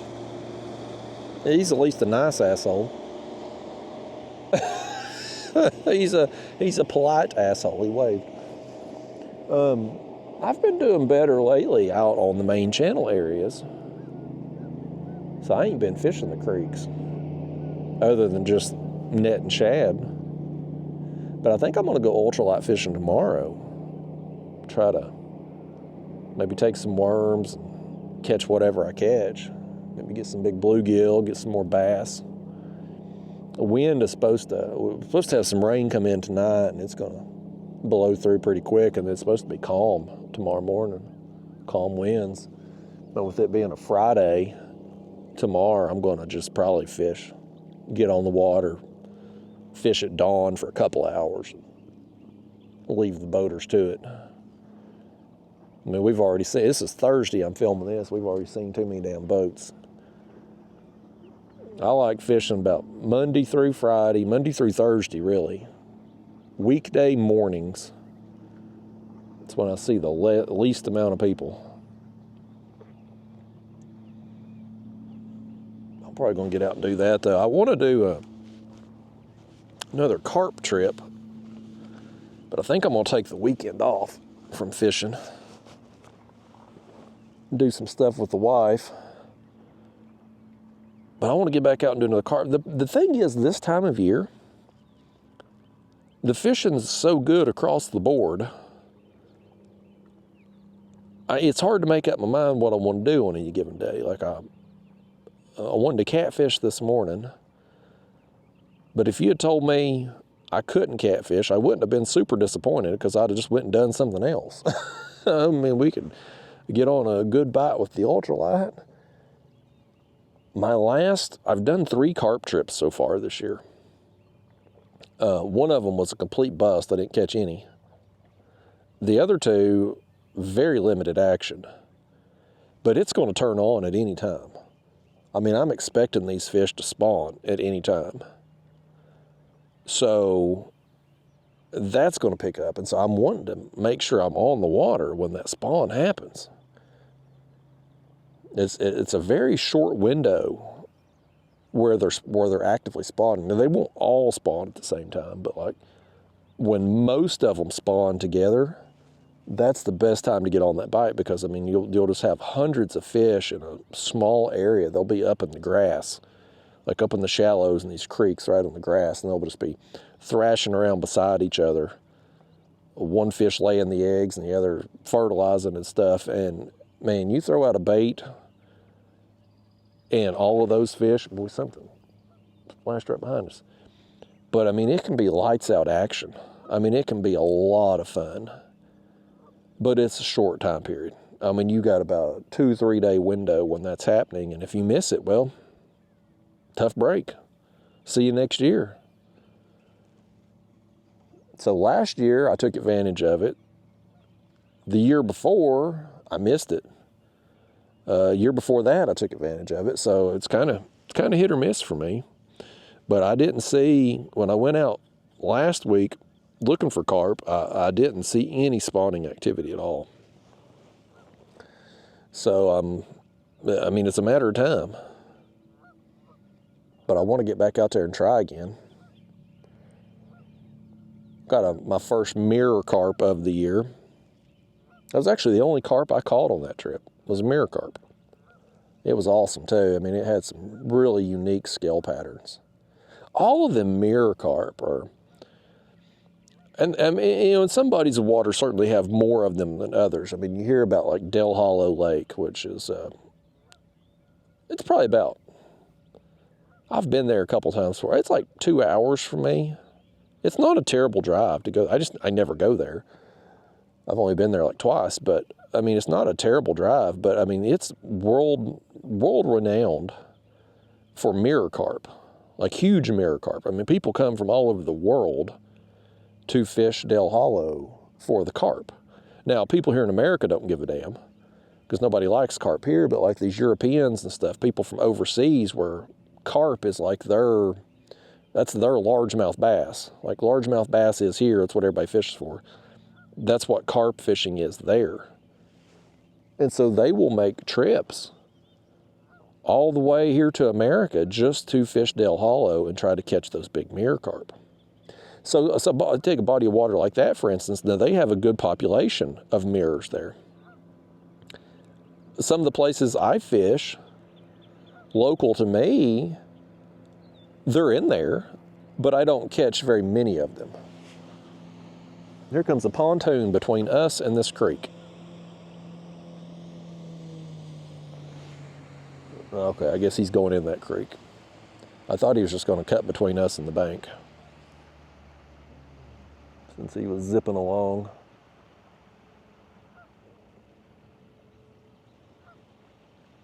Popular creek, man, I tell you, everybody, that was yesterday too. Every boat that went by stopped in there. But I looked in the live scope yesterday when I was trying to net shad. I didn't really see, I mean, I saw a bunch of thread fins, but I didn't really see much else aside from the thread fins. But there clearly must be something in there if everybody's going in. But yeah, I mean, I enjoy the carp. They are a really underestimated fish, underrated. Very simple to catch. Well, I mean, when you're on them anyway. But getting that mirror carp, man, I only get, the last few years that I've been doing the carp fishing, it seems like I get a few carp or a few mirrors per year, like single digit numbers. Less than 10 for sure. So to be on carp trip number 3 and already have one, that's pretty encouraging. But it was the only carp I got though. I'm just not, it seems like when I've been out, there's been days where I've been out chasing shad, throw the cast net, and I'll stumble into some carp, I'll see them. But where I have tried fishing for them at, I just ain't got them.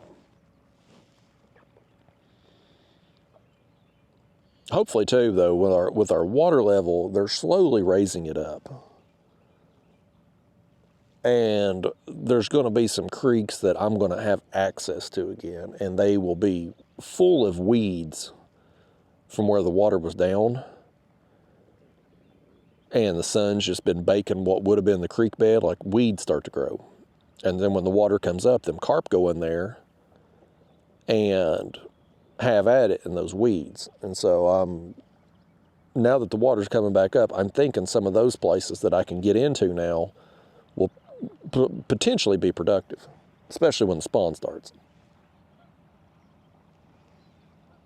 So I'll probably go check out. There's one creek in particular I'm probably going to go check out the next time I go, but it's not going to be tomorrow. I think I'm pretty confident I'm going to go ultralight fishing tomorrow and then take the weekend off. So maybe Monday.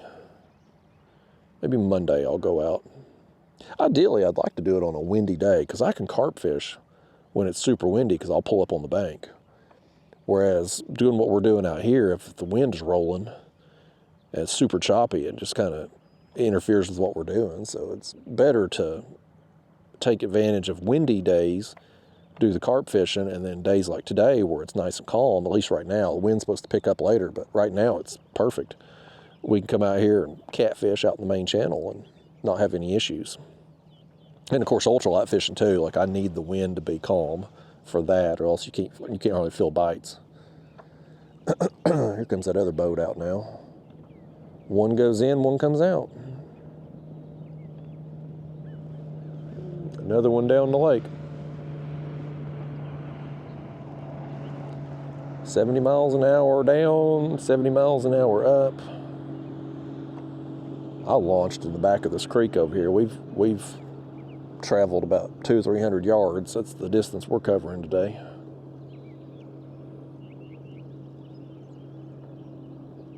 We ain't doing worth a damn sitting here though, man. The bite today, some of the fish we've got today have been good. Real nice quality, but we're not getting very many of them.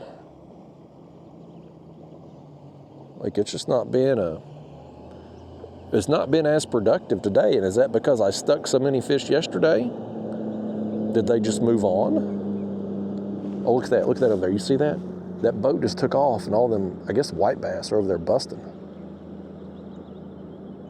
Right there where they just pulled out of. Makes you wonder when they pulled out of there, did their prop from their motor slice up some shad or split up a school or something, and that triggered whatever those fish were, white bass or largemouth, who knows.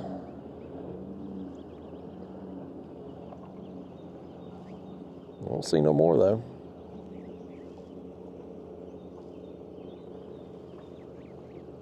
Yeah, and the other thing too, I mean, this weather system, I mean, the clouds are getting here. The wind hasn't started yet, but I mean, the clouds are rolling in. Is that messing with things? Yesterday was certainly a brighter day. Who the hell knows, man? Like I said, every day you hit the water, it's a new adventure. You can't script this stuff. I mean, tomorrow when I go ultralight fishing, I'm gonna use some worms, ultralight tackle, small hooks. Like, I know I'm gonna catch a bunch of fish tomorrow. I already know that before I leave the house because I'm throwing a bottom of the food chain item on really light line and really small hooks, and I'm gonna get a bunch of bites tomorrow. I know that. But what am I gonna catch? Am I gonna catch 6-inch bluegill or 9-inch bluegill?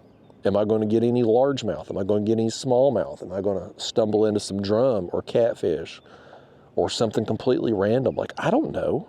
I don't have a clue. There's no way to know till you get out there and do it. So, I mean, you can know that you're going to have some success just because of what you're doing, but you don't know how much or what. And the same thing coming out here today. Like, I'm going to put us in a position to catch fish. But will there be any here to catch? I don't know. But I mean, we've got a few fish out here this morning, but just not as many as yesterday. And we're not getting, like yesterday, man, I'd be reeling in one fish and the next rod would go down like them. We had numerous doubles yesterday. But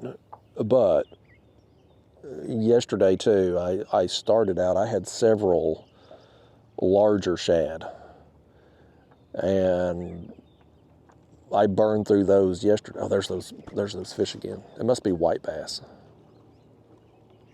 They're right over there. You see them busting?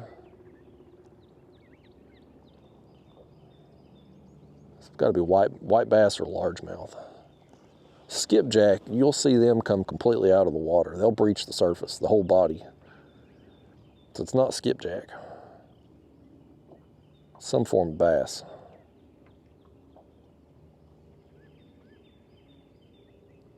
We've got them yellow bass and bluegill in the bag too. We may work in here in a little while. But this time, what time is it now? 9:03 right now. This time yesterday, the bite had kind of started to taper. Yeah, it started to dwindle down. We might have missed our window. We could pull up anchor maybe and get on the move a little bit. The wind right now is going to blow us upriver. It's not going to blow us downriver. Oh, there's another boat over there I didn't know about. It snuck up on us.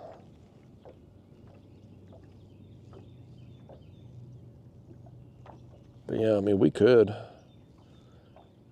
I'd hope to sit here for the duration, but we could pull anchor, get on the move maybe. Work either up the ledge with the wind or down the ledge, just kind of trolling.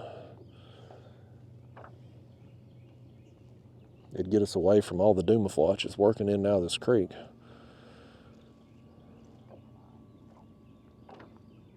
This must be a popular creek. I don't know what's more special about it than any other creek up and down through here, but every one of these bass fishermen feel compelled to come in here.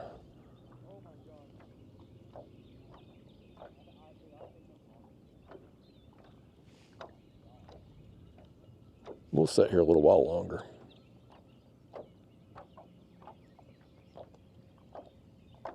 With the way the bite shut off yesterday, if we don't get another bite here 30 minutes to an hour, I'll probably roll out.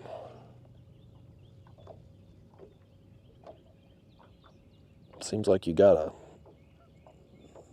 I mean, it was like that yesterday. You had a window where they were feeding, and then it just shut off. Just shut completely down.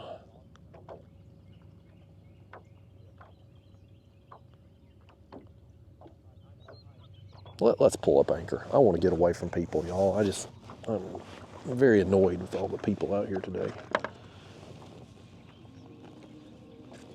Let's go for a little drift. And get my anchor rope undone.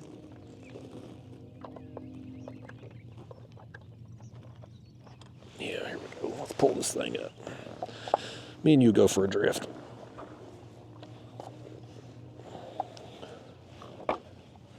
I just don't want to be around all these people. And they just keep coming. One boat goes out, another one goes in. Non-stop.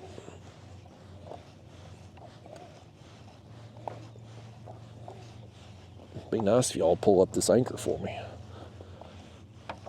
Can't get y'all to do nothing. You don't bring bait. You don't net the fish for me. You don't pull up the anchor. I just can't get any work out of y'all. Give me a second here. Let me wrap this up. We'll take off. I think we're going to work down this ledge. We'll go into the wind, just kind of troll into it. They're barely moving any water at the dam, so there's not going to be any noticeable current flow, but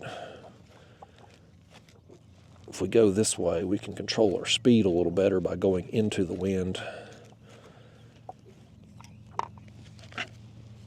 Okay. Let's turn. We're gonna just work. We're gonna work right down that brake line right there. Okay. Yeah, we'll just work down this ledge a little bit, get away from the people. See what happens here, see if we run into something.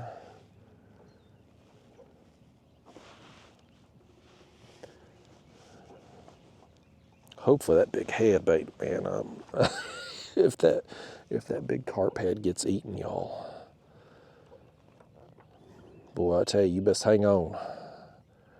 Because if something big enough to eat it and actually get like the bait and the hook, we're in for a good time. It's going to be a battle. It's going to take several minutes.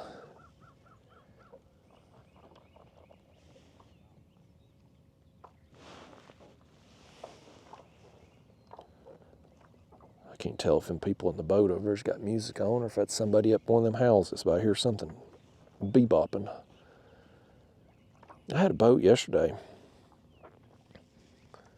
The first boat I seen on the water yesterday morning. It's like 6:30 in the morning. I've just gotten set up. A dude comes in, and as soon as he like got up on the trolling motor, starts blaring music. I think he done it intentional. But I mean, it's 6:30 in the damn morning. He's just blaring music, and I'm like, man, I'm gonna get copyright day. I couldn't even film. I'm reeling in fish. I couldn't even film that because I'm worried about damn copyright strike.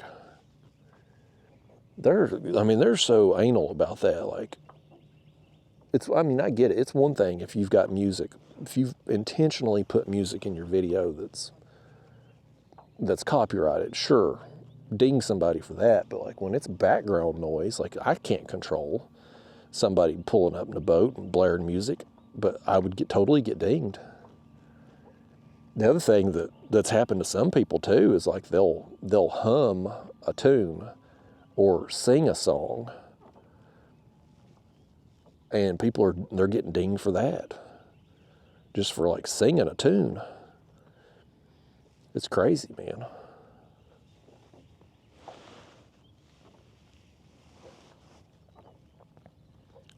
Yeah, I'm just gonna work us right down through here. I'm gonna try to keep our speed about a half mile an hour. We'll kind of pedal a little bit and stop, and pedal a little bit and stop, and just try to keep it half a mile an hour-ish. Doesn't have to be an exact science, but we don't want to go too fast, one, because we won't get bites, and the other thing is especially that big carp head, we want to keep it vertical under us, the way we can control our depth, the way we know exactly how far off the bottom it is. But it's so big, there's so much water resistance. Like when we move along, the water pushing against it's going to bring it up in the water column naturally. So you really got to go slow to kind of counteract that, or use heavier sinkers, which I'm not going to switch out our sinkers. With the lighter action rods, you try to put on a heavier sinker, and it's going to have the whole damn rod tip in the water. I do need to raise these up a little bit. We're 36 feet now, so.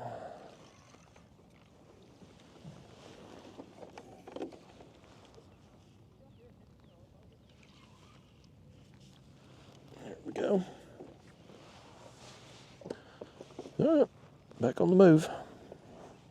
We'll just raise and lower our baits as needed as the depth changes, but we went from 39 to 36, so you just got to kind of keep an eye on your graph, make sure that you're where you need to be on the ledge, and keep an eye on your depth, because what you don't want, well, you don't want either extreme. Like, you don't want to drop off super deep and then have your baits 10 foot off the bottom. That's no good. But you also don't want to come up shallower and have your baits dragging the bottom either. With these rigs anyway, with the Carolina rigs we're using today, we'll end up snagged.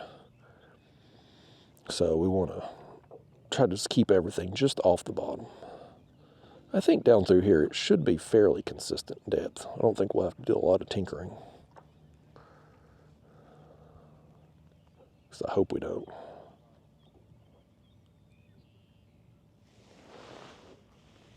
I hope these bass fishermen go in this creek and not come down this ledge.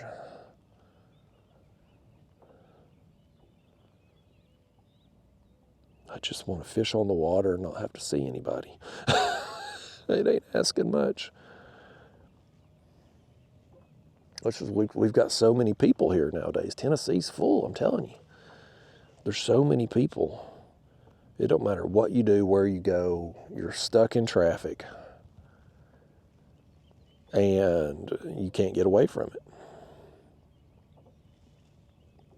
I see more people out on the water on weekdays now than ever before.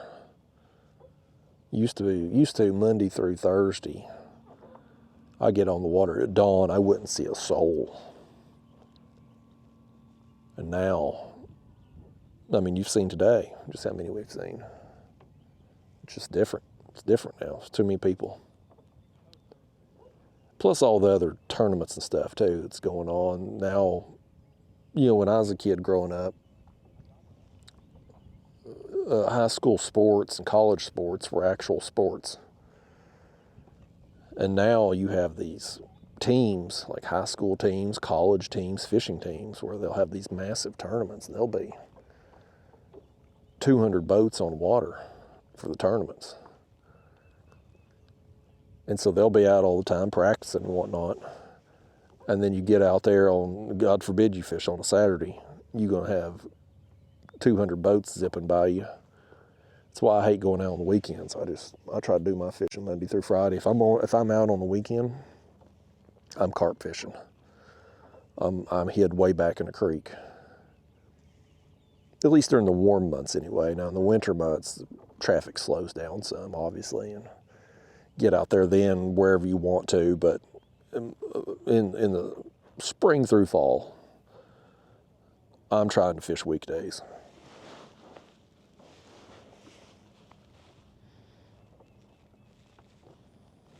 That is one of the big perks to carp fishing.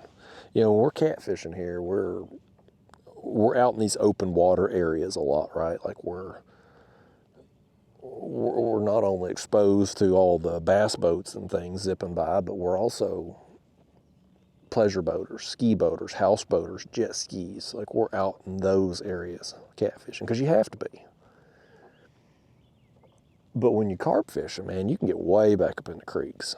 And a lot of the houseboats and wakeboarders and stuff, I mean, they would never be back there. You might see an occasional fisherman or something, but like, you're just not going to be exposed to nearly as many people carp fishing. At least if you do it in the creek. Now, if you're doing it out in the main channel, obviously, sure, but I don't even carp fish in the main channel areas. Like when I do it, carp fishing's kind of my escape. Well, one of the ways, you know, when I get on the water to escape from people, that's what I enjoy about carp fishing the most. I mean, sure, they're fun. I like catching them. They're very hard-fighting fish, very fun. But the thing I enjoy most about the process of catching them is the fact that I can get away from civilization to do it and get back in places that a lot of boats just can't get to. And places will be stacked with carp too. So that's one of the real benefits of it. And I'm thankful I got into it too, because otherwise I just probably wouldn't fish at all on the weekends outside of a tournament. which I'm going to do some of them Ohio tournaments this year, the Catfish Trail. I'm going to do some of those. The National Trail's got an event coming up on Nickajack soon, but I don't know if anybody's going to go to it. I had planned on fishing it just because, I mean, it's an hour and a half away, and I like fishing on Nickajack. But if nobody's going to go to it, I don't know that I'm going to go down there. Last I had heard, none of the Ohio guys that have fished a bunch of the National Trail events, from what I'd heard, none of them were coming. And with the people from Ohio, we still only have normally 10 or 12 people total show up for those National Trail tournaments. So it's like, well, we're going to have 5 people maybe. So if that turns out to be the case, I probably won't do it. But the Catfish Trail, I mean, they're going to have, with the amount of money they're paying out, and the fact that so many of those guys live up there, they're going to have 20 plus people for every event. Like, they're going to have a good turnout, big payouts. Honestly, it's kind of the premier.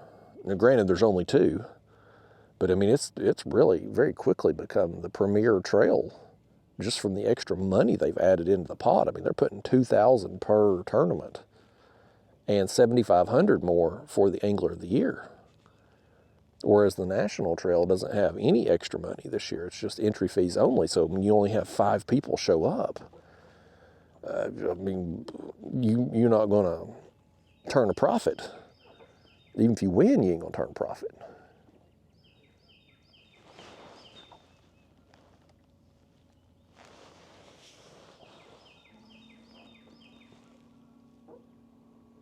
I can't tell what them fellas are doing. One fella had hooked him a bass back there. He said it was a 5-pounder. I heard him. My pedals are loose down there. Y'all need to fix my pedals. We've had a squeak lately too, but I think I got that fixed. I think I've oiled every spot that could possibly squeak. Every time I think I've got them all, I'll find another squeak somehow, but they're kind of loose. I need to just take them to a shop and have them just rebuild the whole thing. I've put on so many miles on this pedal drive now. It needs to just be everything worked over real good.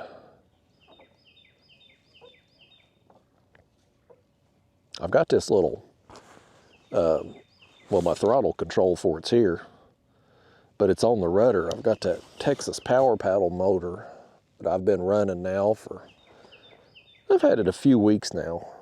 It's slow, but I mean, it's quiet, it's lightweight.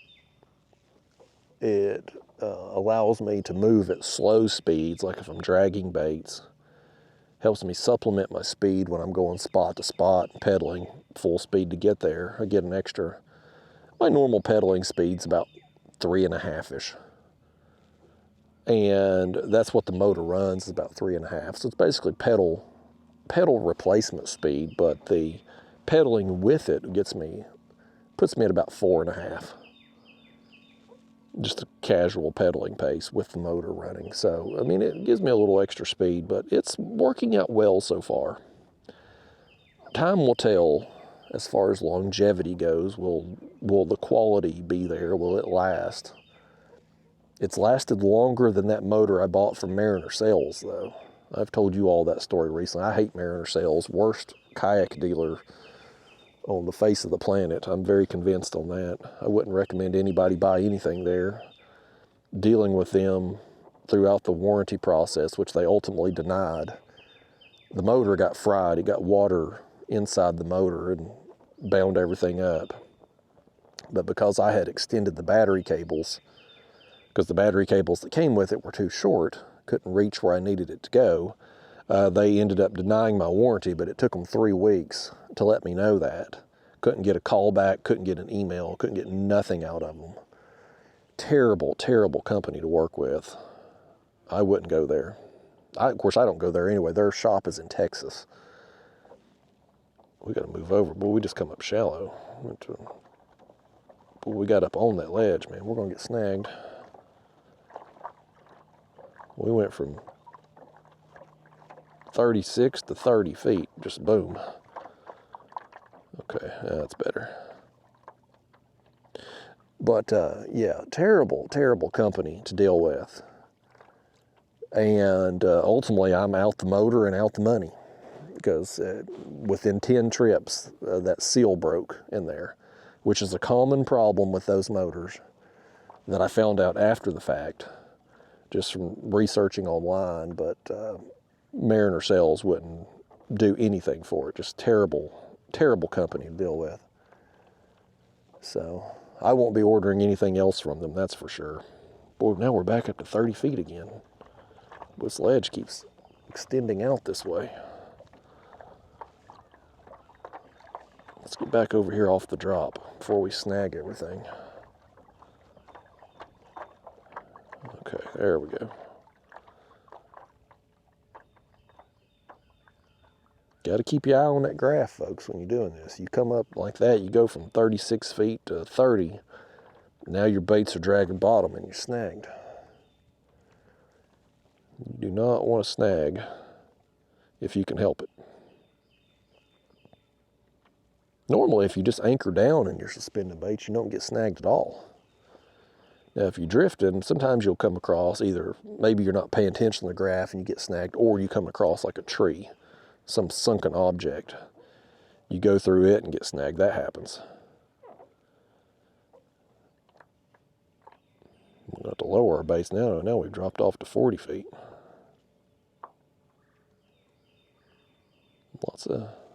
I thought it was pretty consistent down through here, but we got a little close over there to the side and come up fast. We'll give it a minute here before we drop everything down, just make sure we're going to stay. No, we're already coming back up again. We'll just leave things as they are. We're 37 feet now.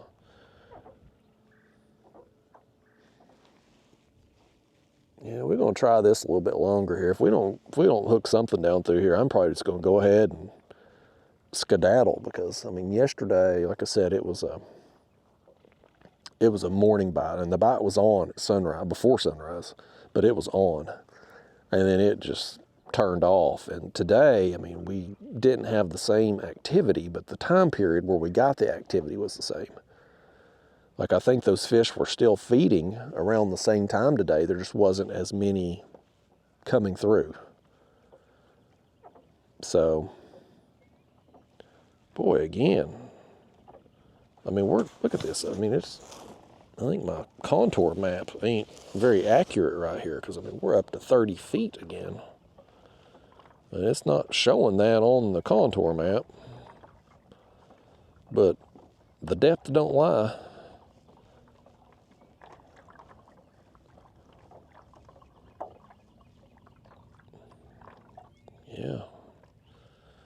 Yeah, that's contour map's a little off here, folks. You can't rely on that exclusively. You can't just go off your map card. You've got to watch your depth with it, just to confirm that you are where you think you are on the ledge. And most of the time in my area, the map card, that's an avionics chip in the graph there. It's pretty accurate for most places in my area, but it's not 100%. And there's some places you go where it's off by a country mile.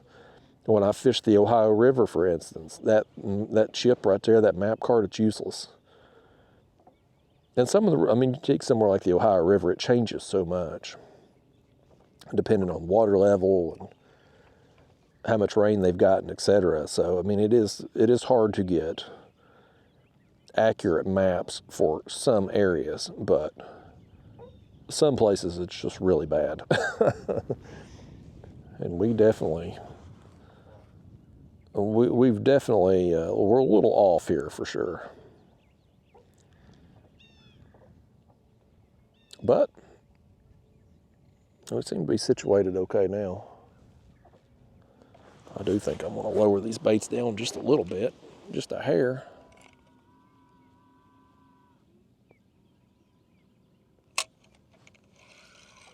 I'd like to bust one more, man. I don't know if we're going to or not, but I'd like to bust one more.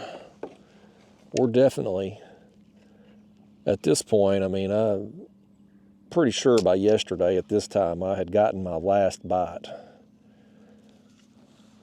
That don't mean we can't get bit. It's just, I've just noticed that a lot. Like when you have consistent weather or water conditions, if you find fish feeding during a certain time period, it'll stay like that until something changes. Now, it may not be the exact same time every day, but it'll be close. It'll be within a few minutes, within an hour. And it'll be like that until you have a weather system move through, or maybe you get some rain and the water level changes, or they either increase the current flow or decrease, whatever, some change of some kind. And that'll affect the bite then. But if everything's consistent and you figure out when it is they're feeding, you can oftentimes pound that. And it won't just be one spot. Like, it'll be going on in multiple places, all over up and down the river. I don't know what causes fish to feed when they do, but it seems like they'll oftentimes, you can be on completely different areas of the river, and that feeding activity window will be going on all over. And I'll tell you how you can prove that, and how I've proven it, is during the tournaments, where you'll look and because we have our tournaments go our catch, photo, and release. So we take a picture on the measuring board with a little tournament code they'll give us the day before the tournament. And it's got date, time, GPS stamp, and all that. So the tournament director can verify when it was caught and where, and yada, yada, yada. But there's times in tournaments where, because of that live leaderboard, I mean, you can check it all the time and see how you're doing compared to the field, and literally nobody will be catching fish. And then it's like, boom, light switch, bite turns on. Now everybody's submitting fish. And then it turns off again, and then nobody's submitting again. And people are in the tournament, they're all over the damn river. Like, you got people in different places and whatnot, but everybody starts getting bit around the same time.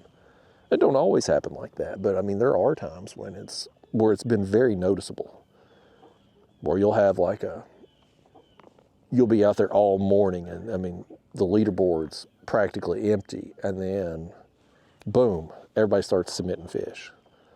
Or it's a lights out bite first thing, and then it just shuts off. Like, you see it so many times. Like, I don't know why that is. I don't know how all these fish can be miles and miles apart from each other and still be yet feeding at the same time.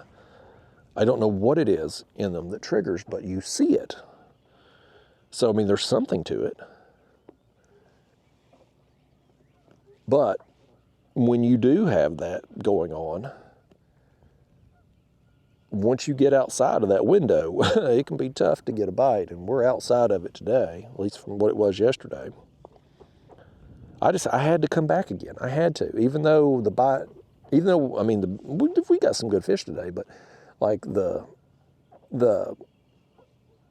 numbers of fish today haven't been here, but we had such a good day yesterday. I had to come back today. I had to come try it again, just see if lightning will strike twice. Sometimes that works out, sometimes it don't, but we had to come try it. Like, I knew there was at least some fish in this area. I don't know. I mean, blue cats will travel a lot. Like, they'll roam a lot, so the fish that were here yesterday could be long gone. But there's still some of them around for sure. We got some of them.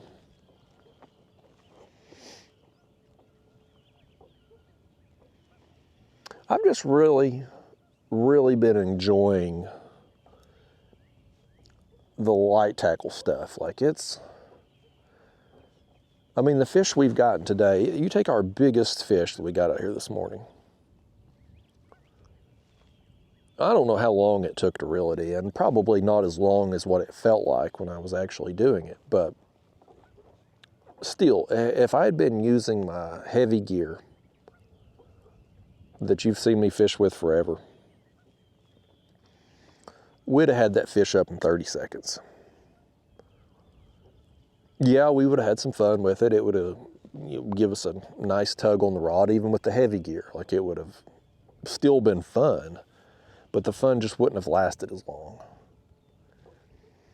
And the lighter gear, you get the bigger takedowns, the bigger rod bends, the longer fights, the fear also that you're going to break off or lose a fish. I mean, I lost a couple yesterday. We lost a couple first thing this morning. I mean, our first 2 bites, you all somehow botched it. Not me, of course. It was never my fault, never. But there's just, it's just, I'm into it. That's all I can say. I'm into it. I don't want to say it's rejuvenated me to catfishing, because I was never, it's not like I was ever just going to quit catfishing or anything, but it's definitely made me, well, there goes them 2 kids. They finally moved on. Good. I hope that's the last boat we see today. Yeah, but I mean, it's not like it rejuvenated me, but I've really been enjoying it. Not like I never stopped looking forward to going catfishing, but I look forward to it more now. I'm more excited to get up out of bed. Like today, I mean, to drive where I'm at today, I had to get up at 5 to make sure we're out here at sunrise. And I wake up and ready to go, man. I'm excited about it. Now, tomorrow I can sleep in a little bit because I'm going to go ultralight fishing, assuming I still want to do that in the morning, which I'm feeling in the mood like I want to. But I can sleep in a little more, because with that, that's not really so much a time-dependent bite. Like today, catfishing, one, I knew from yesterday that there was a real good bite around sunrise. The other thing was the wind is going to kick up today. So kind of had to be out here early before this weather system starts to move in and the wind really ramps up. But tomorrow we can sleep in a little later. It's going to be calm. Supposedly going to be calm all day. We'll see. Sometimes that wind forecast isn't always the most accurate. But assuming it is, I'll sleep in. I'll still get out there fairly early. But I'll be fishing closer to home tomorrow too, so I can sleep in a little later and still get on the water at a reasonable time.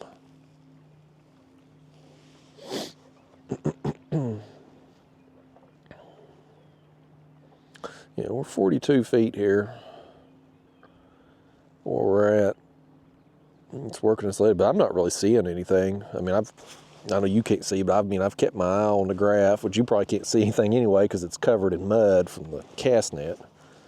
I just washed the kayak the other day too, and you can't even tell. But I'm just not really seeing I'm not seeing much life coming down through here. I don't know that the fish, I mean, a lot of people, like I said, they're catching them in the shallows right now. I just don't think they're staying in the shallows. I think they're going up there to feed, and they're coming back out to these deeper retreats, but I'm not seeing anything out here right now. I mean, maybe those fish are up in the shallows right now. Maybe when I think the bite's ending, it's really just, in fact, turning on, but it's just turning on in the shallows. They've all moved up. Who knows? I just don't like how you have to fish. I don't like the process of how you have to fish in the shallows to do it effectively. I mean, yeah, I've caught a lot of fish just pulling baits under balloons and trolling along, but you can't really, I mean, when you do that, even if you're fishing with 2 rods, I mean, 7-foot rods, a little space here in between them. I mean, your baits back there, they're within 15 feet apart, as you troll along, so you can't spread them out in that creek. You need planer boards for that. And I absolutely hate planer board fishing. I hate it. I'd rather just not catch fish. So I'd rather be out here doing this, not catching anything, with at least the hope that when we do hook something, it's going to be a lot of fun, versus pulling the boards in the creeks where you're going to catch something, but you're just not going to, I'm not going to enjoy the process. I'm not going to enjoy doing it. I'm not going to enjoy being able to reel in the fish as much as what I would in this situation. So it's a sacrifice I'm personally willing to make. I'm willing to catch less fish to have more fun with the ones I do than to just go after maximum volume. Because I mean, and the other thing about that, like I always say, is like, if it's just about maximum volume, why use rod and reel at all? Why not just use the commercial gear or jug lines or trot lines or something like that? I mean, that's going to catch you the most fish. Well, I'll tell you this. So the last unedited catfishing trip that I done, an unedited video, I had a kind of a crummy day that day. I mean, I caught a big fish, but I think I only had like 2 or 3 fish total. And at one point I'd gotten snagged in a trot line. Well, the guy running the trot lines, later in the trip, he come up. He was going to check his lines, and I talked to him a little bit. And he ended up commenting on one of my Facebook posts a few days later. And he had said something like, I was in the right place because he had 27 big fish on his trot line. And I was like, I didn't get smart aleck with him or anything, but in my mind I was thinking like, well, that explains why I didn't do worth a damn that day, because I mean, if he had 27 big fish attached to his line, well, guess what? Guess what can't bite mine when they've got a trot line they're attached to? Like you ain't gonna catch them on rod and reel when they're tied up to a damn trot line. And it's hard to compete when we're drifting along with 2 rods, the 2 baits in the water, and somebody's got a trot line with 100 plus hooks on it, all with bait on it. How do you compete with that? So, but the thing is, like, if you're just going after numbers, like if your goal is to just catch as many fish as possible, get your photo with the big fish, rod and reel ain't the way to do it. Like, use the commercial gear. Like, you're going to be better off. You're going to have a better chance of achieving your goals with the commercial gear versus rod and reel. But we use the rod and reel, but we're back up to 30 feet again. Boy, that come out of nowhere. We'll end up snagged here. Let me get us back over here. Back over the drop. But come out of nowhere. But even when we drop back down, we only drop back down to 34. I'm gonna have to raise everything up here in a second. Lots of undulating. I didn't realize it was undulating this much down through here. Let's get everything raised up here if we can, folks. Once it all settles. Probably need to switch out them shad. I'm gonna leave the carp head on, but we need to switch out them shad probably. How long have we been at this? 3 hours. Yeah, this time yesterday that bite was over. What is it now? 9:41. Yeah, we're gonna switch out these shad. I'm gonna give it a few more minutes here. Maybe we try one of them bluegill. You want to try a bluegill? I got that flathead on the bluegill yesterday. Might offer a little bit of variety. I don't know. I'd rather do the shad, I think. I just don't have I ain't been doing no good at all lately on the bluegill or the yellow bass for that matter. I don't know why. Well, I never do great for big fish on bluegill, but at least numbers-wise, I can do pretty well with it. But I ain't even gotten numbers lately on bluegill. Like, they're just not, they haven't been that interested in it. Same with the yellow bass.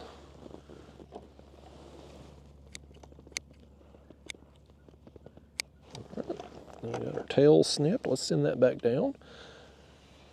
We'll adjust our carp head now that it's caught up with us.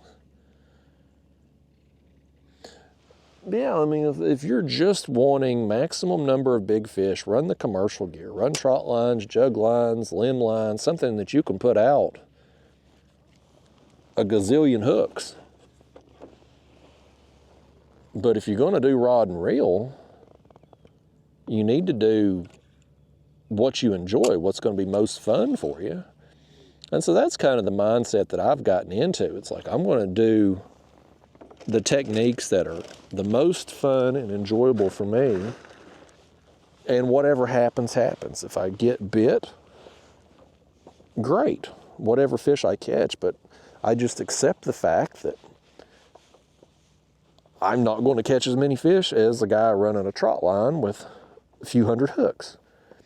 I'm not going to maybe catch as many fish as somebody running 10 rods with planer boards and can cover an entire swath of a creek, right? Like, I'm just not going to do that. But when the stars align for me like they did yesterday, and I'm in the right place and got a bunch of fish working through, well, I'm going to have a blast.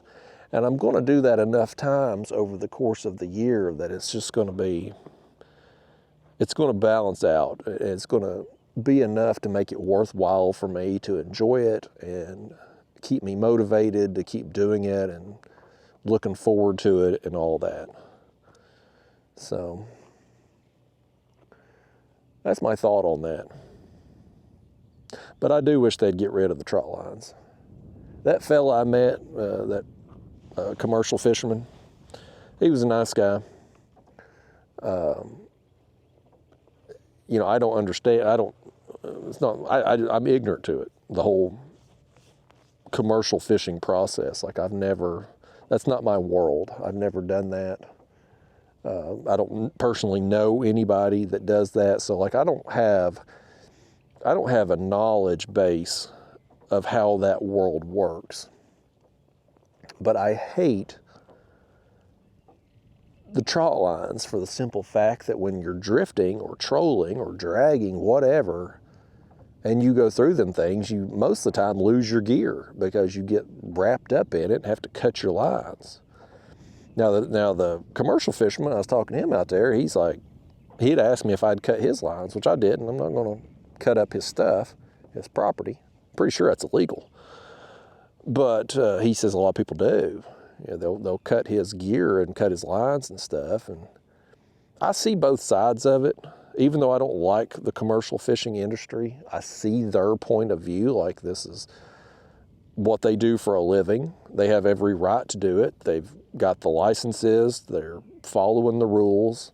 Even though I may not personally like trot lines, it's legal for them to do, so who the hell am I to say they shouldn't be able to do it? You know? I get it. I see it from their side of things. But there's also my side of things. It's like, well, I'm out there drifting along, and I go through their trot lines that are unattended, and I snag everything. And it costs me money. Yeah, here's the thing. This is the way I'll put it. When a trot liner goes out catfishing, commercial guy, he goes out there and he sets his trot lines, rigs everything up, however it is they do it. Me going out there and going fishing, just a normal fun fishing trip day for me, it doesn't affect what they do in the least. The only way they get negatively impacted is if I snag their line or anybody snags their line and pulls it up and cuts it and they lose their gear. That's the only way they get negatively impacted. So I'm pretty sure that's against the law. I don't think you're allowed to cut somebody's trot line. Like I'm sure that's considered their property. And as long as they're abiding by the rules, like I'm pretty sure that's, so in order for them to be negatively impacted, somebody has to break the law. That's what I'm getting at here. Now, on the other hand, a recreational fisherman or a tournament fisherman or a content creator like myself is negatively impacted every time you're fishing a stretch of the river where the trot liners are at. Because you take that day, for instance, I had been catching big fish every trip out there. That guy shows up, runs his lines, and we have the worst day, we had the worst trip that I'd had on that stretch of river. Is that coincidence? Well, maybe it is. But like he said on his comment there on my Facebook thing, he had 27 big fish on right there in that area we were at. Well, we can't catch them when they're attached to a damn trot line. So that negatively impacts us. Not only getting snagged in the lines, but the fact that they're unavailable to bite when they're attached to his lines, which then they're going to get pulled out of the river altogether and taken out. So that, if you're a recreational fisherman and you're just going out to catch some fish and have some fun, negatively impacts you. In my situation, content creator, that's going to affect my ability to get a video that day. Tournament fisherman, one of the worst tournament performances I had, not the worst, but one of the worst, was in Santee Cooper, South Carolina, a couple years ago. I only caught one fish. Now I got the big fish prize. I got the biggest fish of the tournament. So I cashed a check. But I only caught one fish all day. Well, I'd made a long run to an area. And so I had gone so far away from the launch, like I was committed to that spot. Like it wasn't going to be a situation where I get out there and be like, oh, well, I'm going to turn around and go hit another area. No, like when I committed to go out there, I was committed. And I had caught some big fish out there pre-fishing. So I knew there were some big ones out there. Well, I get out there on tournament day and I see these things floating in the water, and I thought they were jug lines. Well, I found out later on they weren't. They were markers. They were for trot lines. They were like floating markers for those where people had set trot lines. Commercial fishermen had. And again, it's like, you know, I had caught big fish pre-fishing,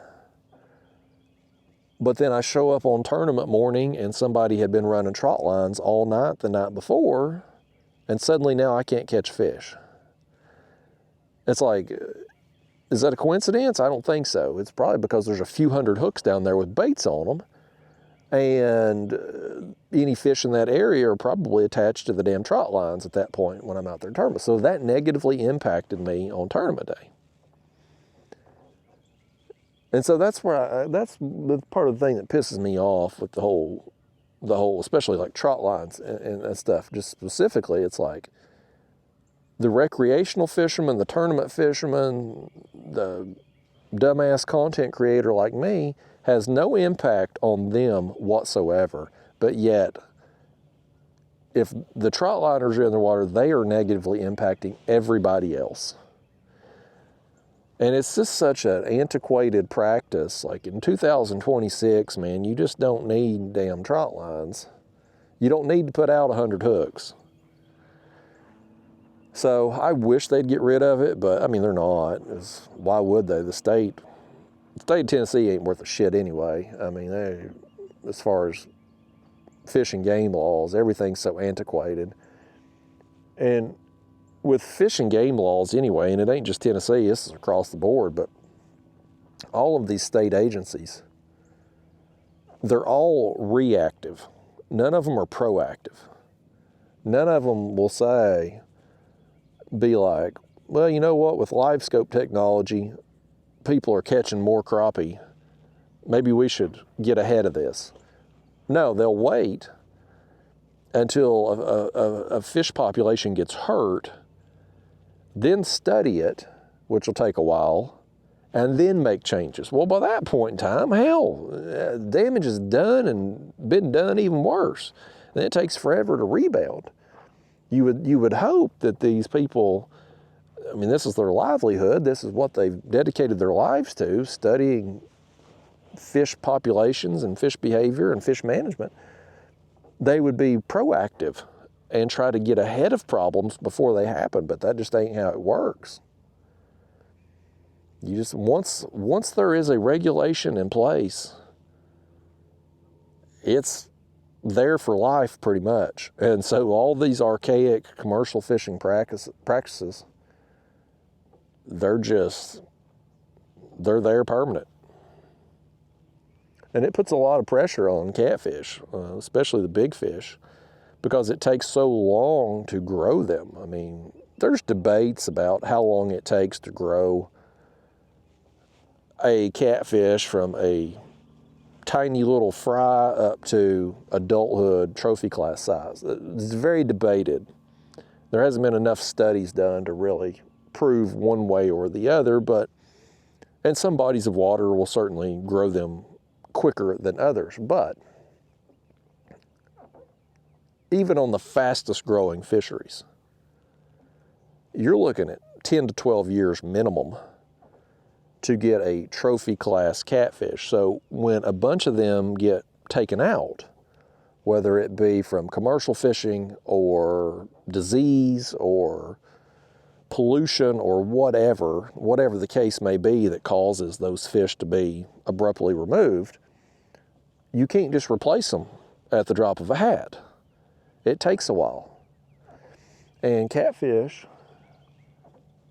man, between the commercial fishing pressure, the recreational fishing pressure, the tournaments, I mean, there's more people after catfish now than at any time in history. It's more popular now than it's ever been.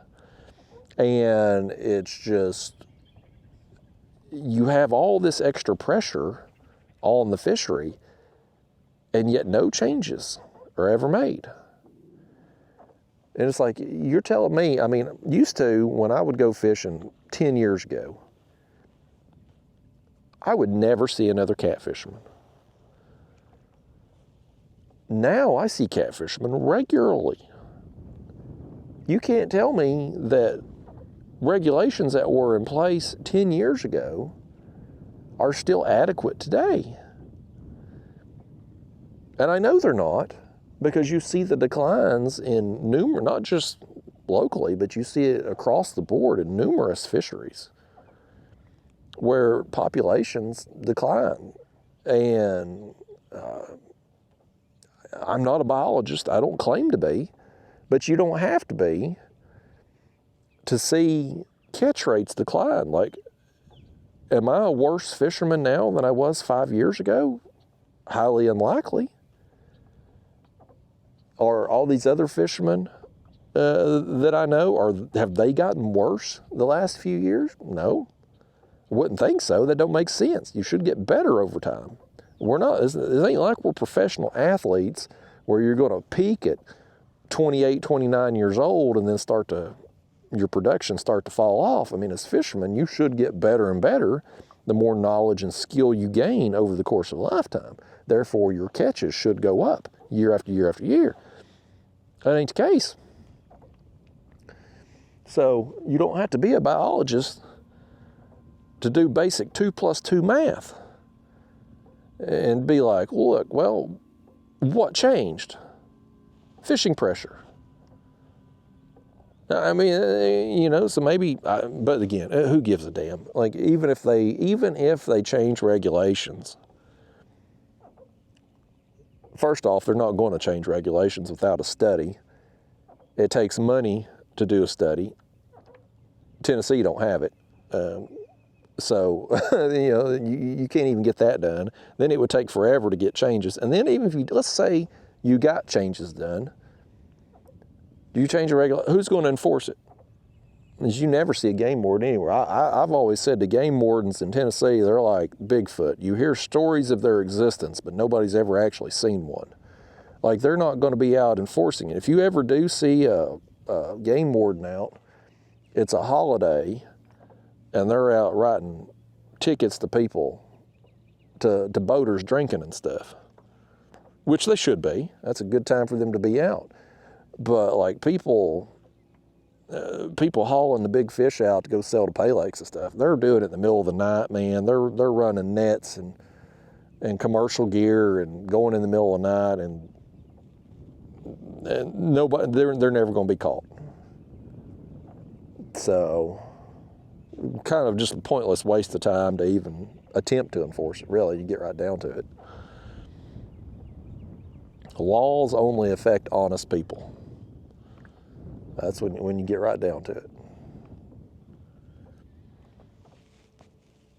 I'll tell you, when you want to speak about honesty, we're having some honest struggles right now.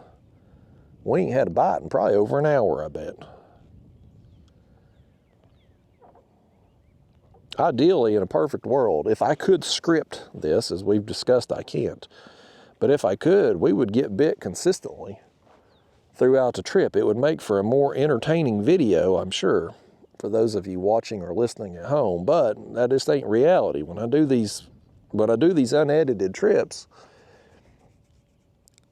it is what it is. I mean, however it shakes out, that's our day. Now, fortunately today we got a few fish, and we got some better quality ones there too, a few of them.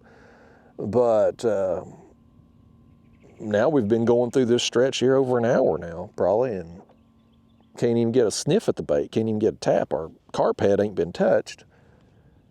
Even our small shad over here ain't been messed with. That's fishing, man. That's if we were out here fishing together today, this would be what we were going through together.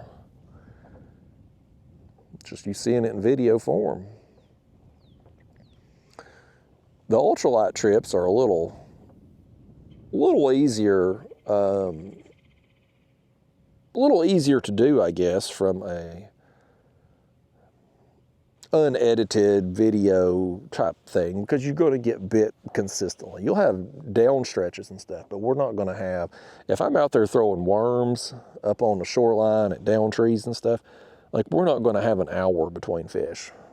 With catfishing, I mean, it's not uncommon at all to have an hour downtime between fish. But ultralight fishing, man, 5 minutes, maybe 10 minutes, that's it. You're going to have another fish on. And there's going to be a lot of times where you're getting on streaks and stuff where you'll catch 3 in a row, 5 in a row on consecutive casts. Like, I think it's probably, from an entertainment standpoint, it's probably a more entertaining video from the ultralight perspective. But you know, a lot of you are into catfishing, and this is, I wouldn't be surprised if there's some of yous out there that, as I stretch and try not to yawn, I may take me an afternoon nap today. Well, I wouldn't be surprised if there's some of you out there that maybe likes fishing by yourself, but kind of likes the idea of having a fishing partner, but don't actually want to have a fishing partner because you don't like people. I wouldn't be surprised if there's some people out there fishing, maybe right now even. You're fishing by yourself, but this video is playing and we're kind of fishing together even though we're in separate locations, separate times. I wouldn't be shocked at all. I can be your fishing buddy without being your fishing buddy, and vice versa. I mean, I'm sitting out here talking to you without actually talking to you. I ain't talking no damn fish either. We couldn't get a fish right now if our life depended on it. I just think that bite's shut down. I think it's over. I think we had our window this morning, and the fish we got was the fish we got. Because I went yesterday, man, I sat there, I don't know, hour or two, I guess, between fish. And the bite had slowed. Like it didn't abruptly quit, like it was a slow taper and then it quit. But I mean, I sat there and just couldn't get another bite. So I think it's just a timing thing. I think we had a window. Maybe the bite was a smidge earlier today. Because, I mean, we got bit, within about, the first 20 minutes or so today? I can't remember. I think it was about the first 20 minutes or so we got our first bite. And I'm sure we spooked the fish when we first got set up and we dropped that anchor. Any fish that was there, I mean, you got a dumbbell falling down on your head, of course you're going to spook a little bit and maybe run, take a little while to come back. But, I mean, the fact that we dropped that anchor and still got bit within a few minutes, maybe the bite was going on a little bit earlier today. That's possible. And so maybe the same number of fish were there, but had already come through before we got set up. And we got the stragglers at the beginning of our trip today, in the same way I got a few stragglers kind of a little bit after sunset yesterday morning. It's possible. I mean, we'll never know. But either way, I mean, we got some fish today. We got here, we had some fun. Caught a few, missed a few. Told some stories. Got to hear a couple bass fishermen give each other words over there, because they can't even show themselves any. It's one thing, they can't be considerate to other types of fishermen. They can't even be considerate to each other. That's a bass fisherman for you. I sure would like to catch another fish though, but I don't think it's gonna happen. Oh, I say that, there we go. What do you know? What do you know, folks? We got one on. Long time coming fish. On the shad. I don't think he's gonna be very big, but you know what? We needed another one. I may go, you know what I may do? We get this one up here, I may close out the video on this fish. That way we can end on a high note. I may go ahead, I'm probably gonna fish a little while longer. Since we hooked this one, I may work down here a little bit more, but I'll probably go ahead and wrap up the video, because I ain't super confident we're gonna catch another one. And it would be nice to go out with a fish. Even though he ain't a super big one, it is a fun sizer. Come here, you old fun sizer. Get in there. That's another one that's kind of skinny for its length. I mean, that ain't bad. These skinny ones, man, I think they look smaller in the water than what they end up being once you get them in the net and get them, like actually get hands on them, get a look at them. Where are you hooked there, Mr. Blue Cat? Can I have that hook? And you can keep the shad fish. I'm actually going to dump all this bait when I leave today. Nope. I'm just trying to get this out of the way there, fish. Sun's popped out now. Maybe I'll leave here, I can get a better thumbnail in the light. Y'all don't care about that, but I do. There he is. Nice blue cat right there. Skinny. Fun size length, but skinny. Long time coming. Where you been, fish? We've been waiting on you like an hour. He had better stuff to do. He said he couldn't get here. He had a hot date this morning. Had to take his lady out for breakfast, and they chose to eat somewhere else, not our baits. He didn't want her getting a hook in her. Very nice of his fish to look out for his woman like that. Take her somewhere else to eat them baits that don't have hooks, but nevertheless, we've been waiting on him a while.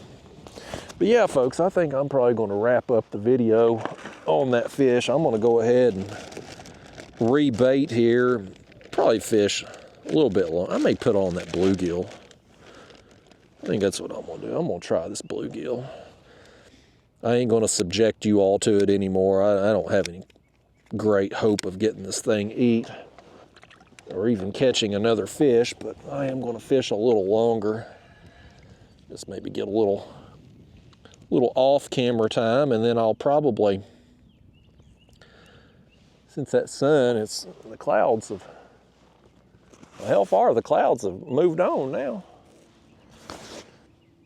I'll reel that carp head up before I go and see if I can get a picture of it in the light if it still looks good.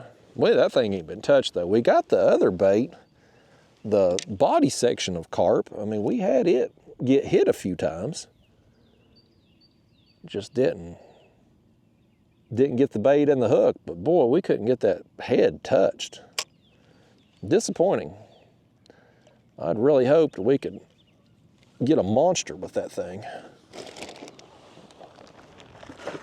But we tried. That's all you can do is try. You got a bait that big, you kind of swinging for the fences, right? I mean, it's kind of understood. It's big fish or bust when you put on a big bait like that. So you take a bluegill head like we got over there. I mean, it's all the head baits to me are big fish baits. Like I've caught a bunch of big fish on heads, regardless of the species. But if small fish could eat that bluegill, a dink could eat it. Could be a big fish, could be a dink. With that carp head, a dink, they can come up there and nip at it, maybe take a bite out of it, but they're not going to be able to get the whole thing in their mouth. I mean, it's going to take a fish that's probably, I mean, with the diameter of that carp head, I mean, it's probably going to take at least a 15, 20 pound fish to be able to eat it, to get it in its mouth. So that limits the type of fish that you can, the size of fish anyway that you can get with it. And then, I mean, even if you do have a big fish come along, if they're keyed in on smaller baits, and they may very well be keyed in on small baits right now, with the creeks being full of thread fins, at least the ones I've been in lately, that may be what they're choosing to eat. Maybe that's why we've done better on the, I don't know. I don't claim to be an expert, folks. I'm just a guy that likes to get out and go have some fun. Catch a few when I can. But yeah, I think probably just go ahead and wrap up the video. Let you all go about your day, the 3 of you that are still watching to this point. For those of you that do stick around this far in, thanks. I appreciate the hell out of you watching. Appreciate you watching any of the videos, but especially these longer ones here. When you go with me on a real fishing trip, and you know, a normal edited video, a lot of people watch you. They find you numerous ways, but mostly because they're trying to learn something, right? They're searching how to learn something, how to do something, stumble across your video, they watch. But those of you that watch these podcast style, on the water podcast is basically what this is. I mean, it's just, you're coming fishing with me. If you're sticking around for any length of time in one of these videos, like you're coming on a fishing trip with me. And so I appreciate you choosing me, is what I'm getting at. A lot of options out there for you to watch, million podcasts, million fishing channels. Those of you that choose me, thank you. I do really appreciate you. But nevertheless, folks, we're going to cut the video off. I'm going to fish down through here. I'll probably work my way down to that buoy and then call it a morning out here. Just see if I can bust another one between here and that buoy. That buoy's probably, I don't know, a quarter mile away maybe. I'll see if I can get something between here and there, but I'm not too optimistic. And then I'm going to toss this bait and get the heck out of here, and I might enjoy an afternoon nap today. If you can get an afternoon nap in, I highly recommend it, y'all. But anyway, thanks for coming with me. I'll see you on the next trip.